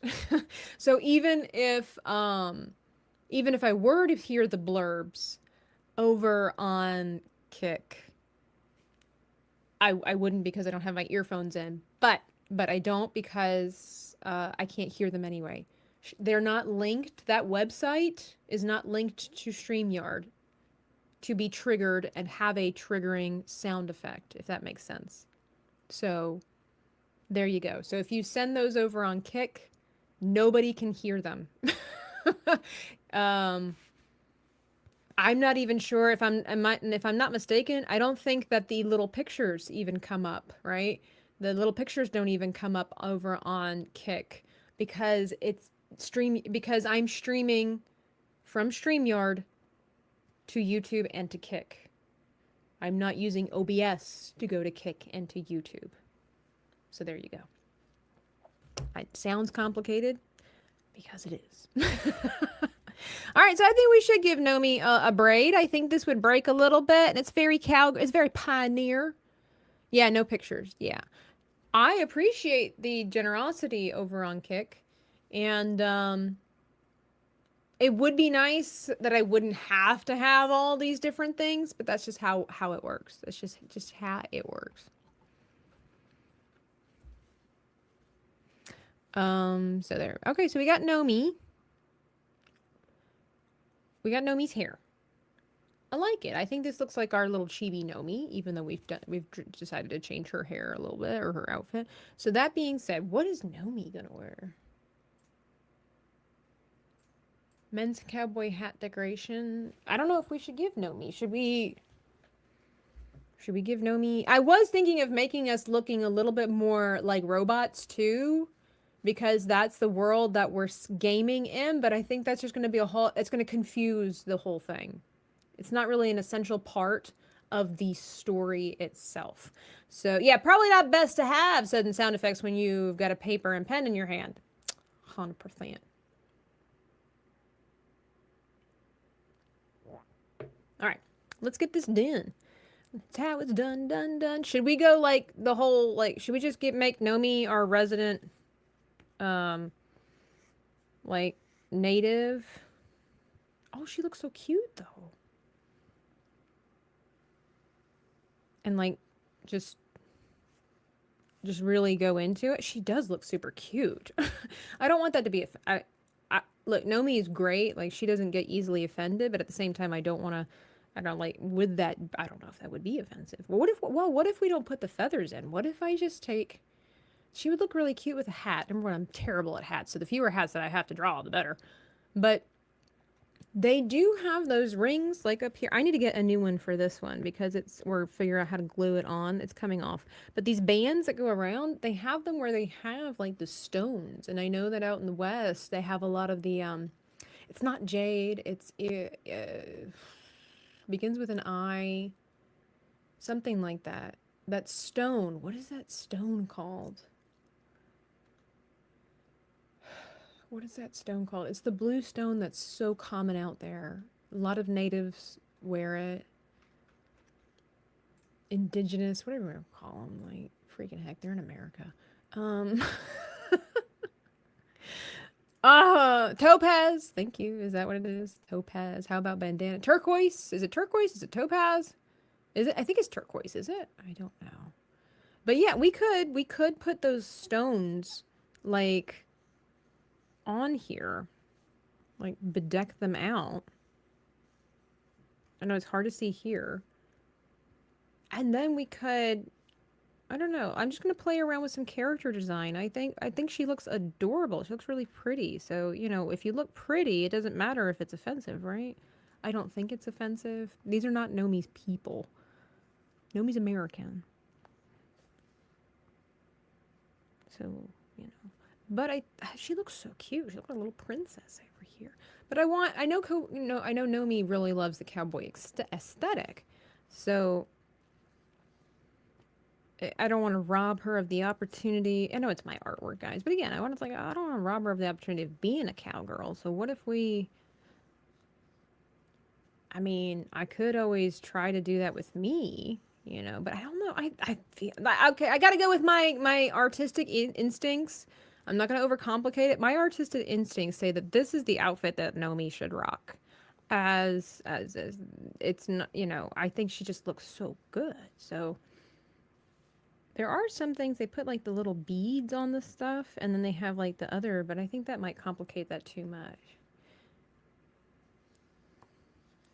Nomi looks like really good. Like, she's so cute. Like, she's probably gonna be the best looking. She's gonna be the best. Freaking heck, she's gonna be the best looking character in my little comic strip.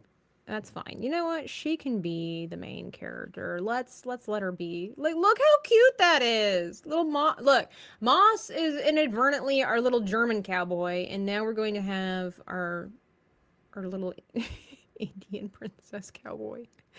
God knows what I'm going to turn into. Probably Sherlock Holmes. All right. This looks so cute. She's just having herself a good time. Because I feel like that's the other thing too. I feel like if I put the feather in, it will overcomplicate. I think suddenly now it's too much. So just a nice little headdress with the topaz or turquoise, whatever it's called. Maybe some silver. Hey,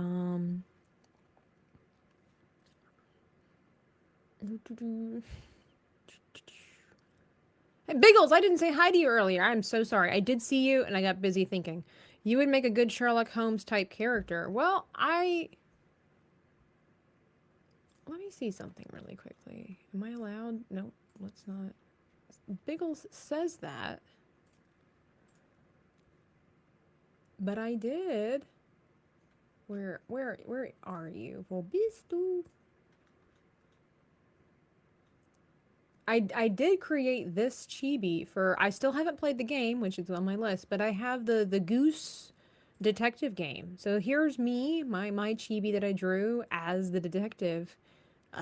So yeah, there we are. You can see how bad I am at I had a really strong reference for the hats, and clothing is a little, but here we are. That's me. By the way, chibi commissions. I have one more slot available for the month of August. If you're interested, you too can get all kinds of cool things done for yourself, for other people. I just finished up this one. Super cool. You might recognize it. Yes, that's Glitch in Paradise. We do all kinds of cool things over here. So if you're interested, hit me up, dreamingtabitha@gmail.com. Christmas is coming faster than you think it is. So, you know. All right, so we got Nomi. Now, you know, I didn't even think about that. There's like cowboys have like fringe. Nomi, I think she has a jacket that has fringe. What if we gave her like a white jacket with fringe or something like that? I don't know. It's got to read at the end of it where Nomi's going to be over here with her conquistador hat for some reason. That's how I draw hats, you know. Just, but it's got a fringe cowboy. It works. Not the same hat for Sherlock Holmes, but definitely gets. Yeah, it's the spyglass. You know, either that I look like an FBI agent.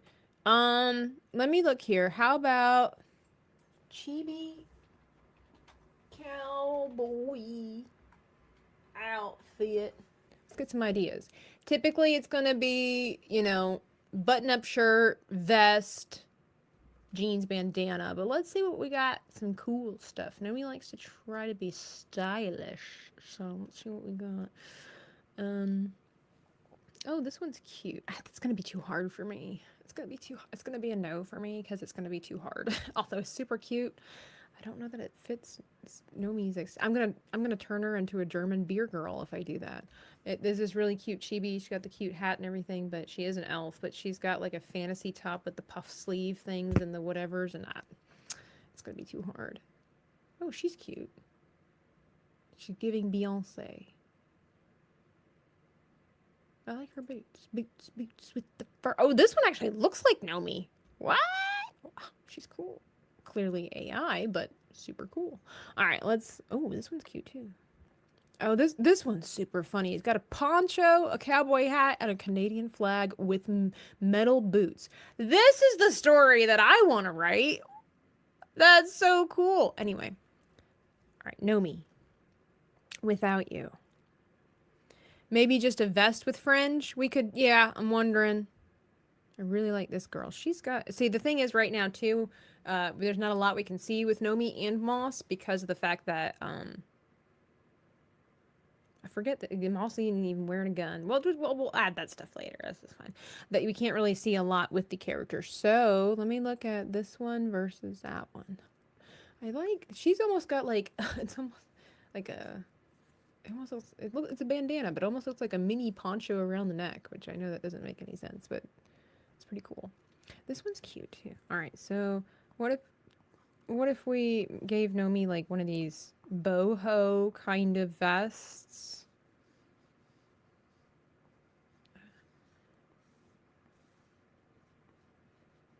Just kind of let it spill here, and it's got the fringe on it. We'll give her a boho fringe. Nomi's only going to be featured twice in this thing, but we gotta make it look good, you know. Hey, did you see that they've reprinted the Michael Jackson fashion book so you can get it for a reasonable price? And said I had no idea that was even a thing. Look at Anne enlightening me. Here we go. We got Nomi with a boho fringe vest. We might have to, we'll work with the, you know, I think that'll be cute. What is boho? Bohemian. From the land of Boheba. No, that's not true at all, but. You guys don't know what boho is? It's terrible. Let me get you an accurate description. Boho is short for bohemian, meaning free-spirited lifestyle, an artistic person, or a relaxed fashion style.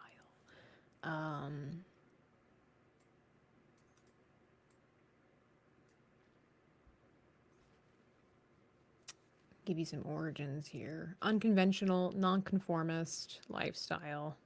They're basically like Western hippies, let's be real. The term originated in France as a mistaken reference to the Romani people, gypsies, who were incorrectly thought to have come from the historical region of Bohemia, modern-day Czech Republic. Yeah. It soon described poor artists, writers, and intellectuals in metropolitan hubs like Paris's Latin Quarter who reject conventional middle-class rules for the sake of art and community.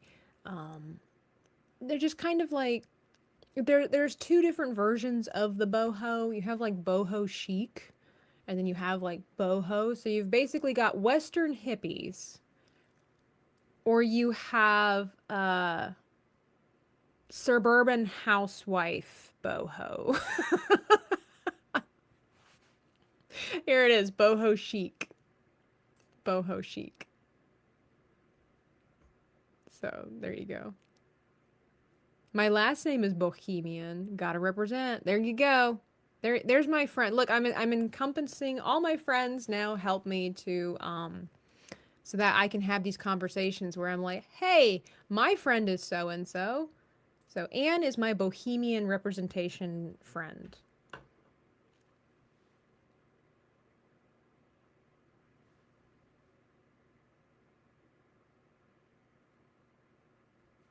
What is this?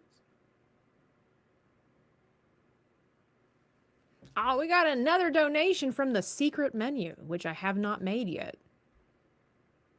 Well, the last time that I got this amount of money, I played this. I'm happy to circle back, but I'll have to circle back with you on it. It's a good question. I'll circle back. I'll circle back. I'll have to just circle back with you. We can circle back with, I'm happy to circle back with you. I can circle back.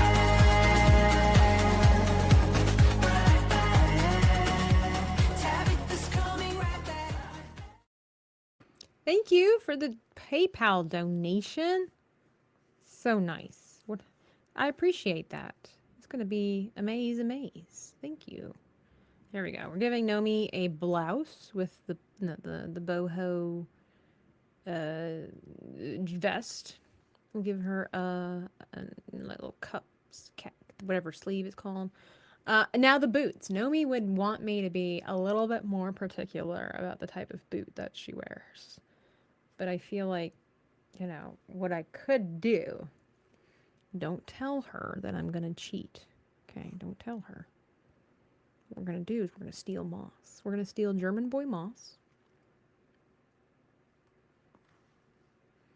We're going to delete everything except for the boots. Boots with the fur,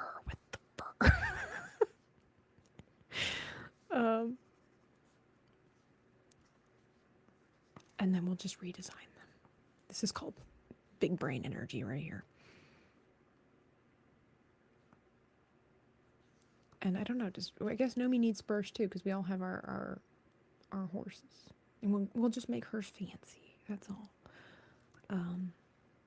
We are an underrepresented demographic. That's right. Hey, Saul. Good morning, afternoon, whatever it is. All right. So, Anne, I gotta ask, because you know we're in the age of sensitivity and strange things like that. You said your people. Oh, I bet that is interesting. You said, where is it? Your people. Where are you at? Where was your comment? A vest with a fringe. My last name is Bohemian. So your last name is Czech or Balkan or something along these lines. And in our dabbling of the internet, it was talking about how it was miscategorized as Romani, however they want to pronounce that, because we're not allowed to say gypsy anymore. But I am curious about that. Like, do you have a history with that? Would you say your family has ties to that kind of history when it comes to what was formerly known as the gypsies and the whatnot? What's interesting is my grandfather, a former girlfriend of my grandfather, lovely woman, was from former Yugoslavia. She's from Serbia, what is now known as Serbia. And it was interesting when I just was asking her about her past. She's such a wonderful woman. just the history of her people and stuff like that. And it was interesting that even she herself had referred to her father as what people would have called a gypsy, because he did this stereotypical stuff where they didn't make a lot of money. He wasn't, from what I understand, he wasn't. I'm not saying that that's all of them, but like this is a different type of thing. I'm not trying to say the people of that origin or however they want to word it. I'm a little bit confused. I didn't realize it was like an ethnicity. I thought it was a lifestyle. You know how nomads aren't an ethnicity? That's what I was understanding of that. And it's really interesting to do a read of the dive into that history. I did that years ago. I got this book from the library about the origins and how the name was very there's a lot of uncertainty to where the title of gypsy came from. A lot of people thought it was from India. Some people thought it was from Egypt because, like, people that broke away from Egypt and built their own lifestyle and all these kinds of things like that. And when you break down the word gypsy, it is very much like the middle of Egypt. So fascinating, that story. But I was curious if you have any family, like if you have any history or connection or family ties to that. But I was just very interesting listening to this one lady where she talked about how her father used to play music for money by going out and about in random places, businesses, and doing odd jobs and like tinkering and all this kind of stuff. So you know, it's different when you hear about these stories about different kinds of people and then you actually get to meet somebody or meet somebody who had ties to it. It's just, it's, the world is so cool in that respect. Check, right. Check, right. I don't know that my family had any gypsy associations, but I've been to Romania and worked with a few missionary outreaches to gypsies. The language has some roots in India. Yeah, see, okay, so I'm not wrong. The books didn't lie. Well, that being case, okay, you say missionary reaches to gypsies. How, like, I didn't learn this until recently that this has become, you know, one of these these IPC words, incorrect, politically incorrect, or let's see, PIC words, politically incorrect terms. People get offended by it now, and I don't understand why, but that's because, what are we gonna do? Do you have any enlightenment on this? I'm genuinely intrigued. Because the Romani people, right? This is supposed to be where you get your origins from, Romania. Is that different from the groups that were once known as Gypsy? Or do Romani people just call themselves that? Like, I am genuinely curious. I love the origins of people and their history and stuff like that and how things break away and become their own groups and everything like that. I'm just curious, like, or is it just an American thing and we're just making problems because we don't actually have problems? Is that what that is? Well, there's different kinds. There's kids and old people who will hassle you outside of stores. Well, yeah, I mean, you know, beggars are a dime a dozen. They're everywhere. Just say vampires. That's right. All right, Nomi's boots while we wait for Anne to give us the skinny on everything. All right. Appreciate your time. The Romanians do not like to be associated. Okay, they don't like to be referred to as... but the thing is, I would never refer to a Romanian person as a gypsy because, again, I understood that gypsy was a lifestyle, not an ethnicity. That's the part that confuses me. Like I said, I understood it to be a particular group of nomadic people, essentially, right? But then because, you know, fairy tales and everything like that, it became something different. I don't know.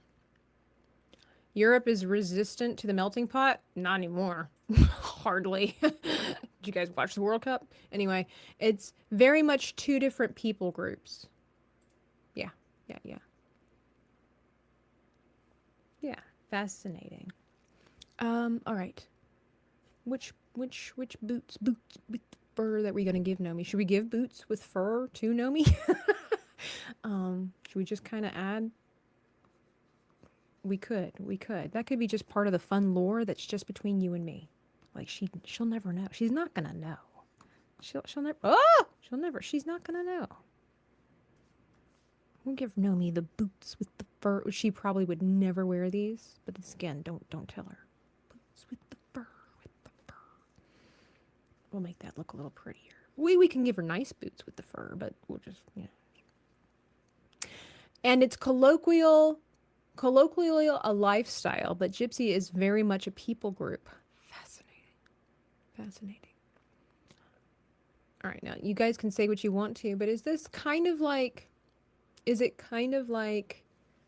the Jewish community, where you have people who practice Judaism, but they're not technically biologically a Jew? I don't know if that's how you would word that. But then you also have people who from Israel that are a different type. And then you also have the folks that are here in America and other countries where they're, American, but their heritage is Jewish. Like, is that kind of this idea with gypsies? But you can get the traditional gypsies with the long skirts and the gold vests who are very structured, or you can get the mud hut squalor version. Right? Every group has this is kind of the idea with the whole boho thing. It's like the boho chic or the boho hippie look. Like it's got its roots in one thing. And then there are branches off of that, I guess. Essentially fascinating. All right. I don't like this little tuft of fur. It's all going in one direction. I am Polish and Swedish, German, and Ukrainian. Sounds like a typical American to me. We are everything and everybody. That's why they hate us, because we're just everything and everybody.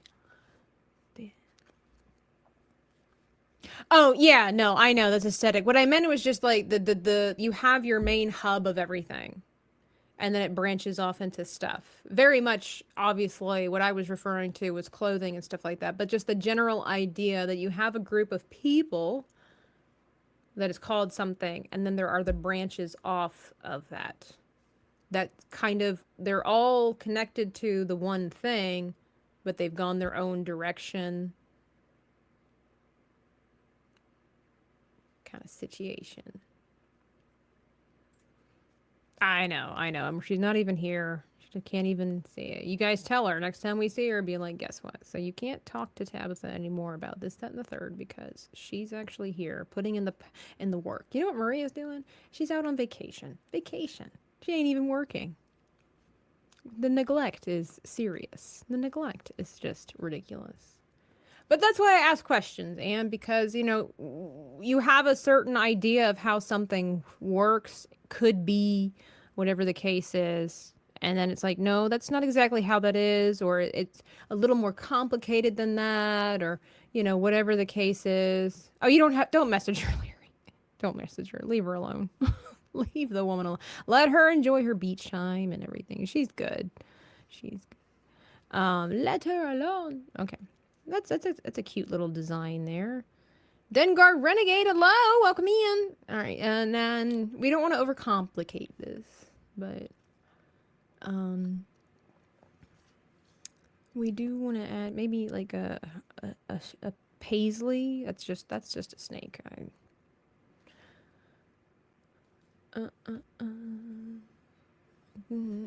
We could give her, like, there's this, like, medallion thing that's got, like, flowers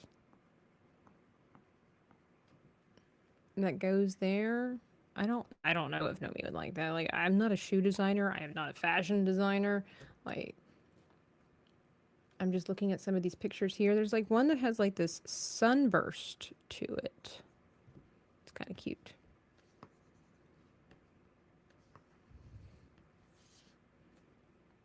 There's too many ideas, too many designs. Well, maybe we should just keep it simple with the boots with the fur.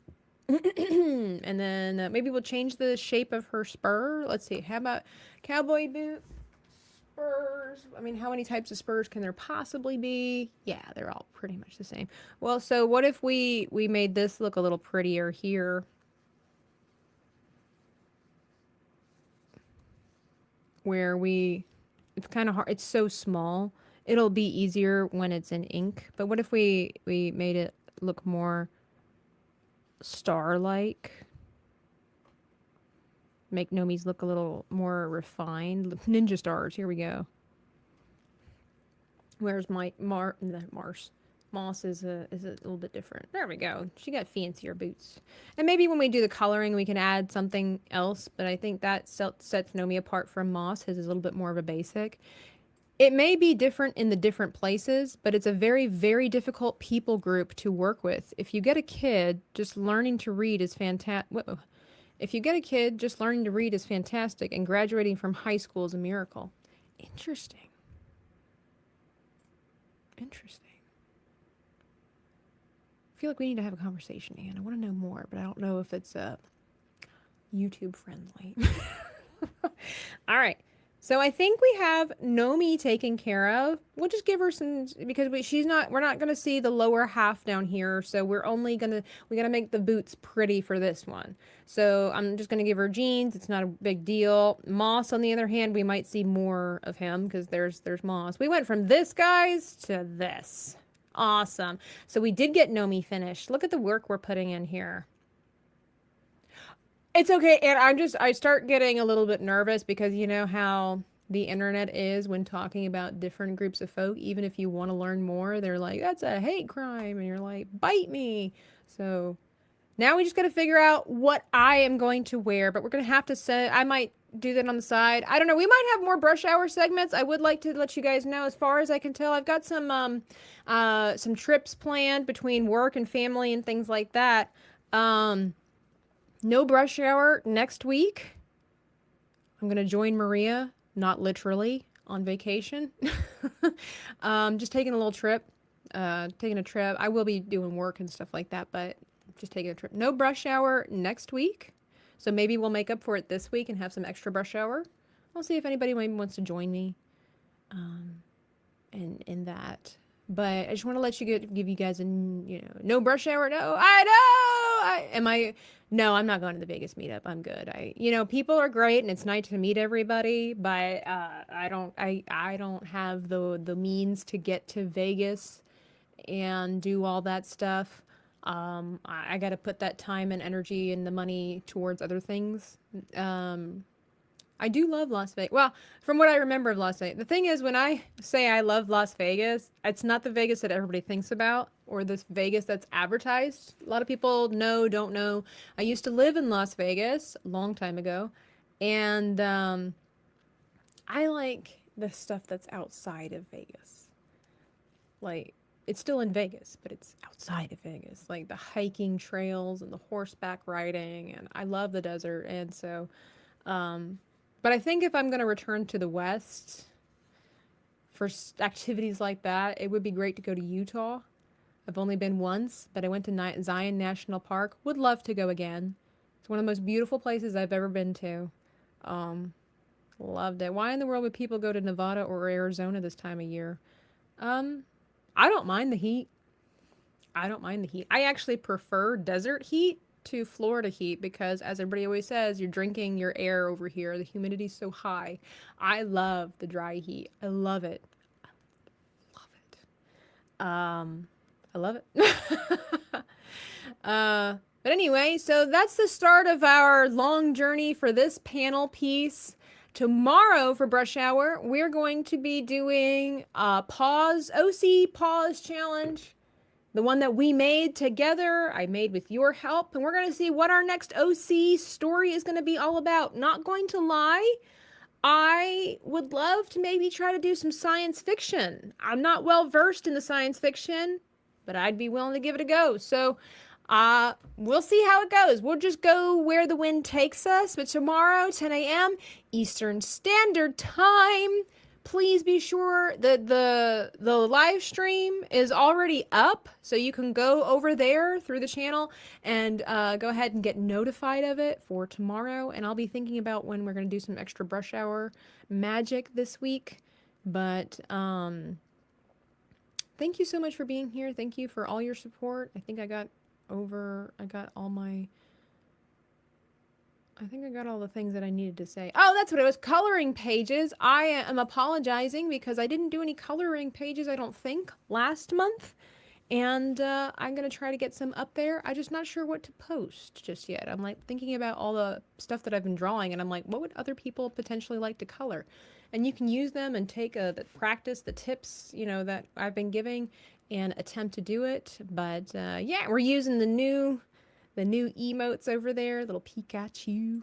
But thank you all for being here. You're an amazing part of the live stream. I leave you with the love and the goodwill of all free people. You are so beautiful.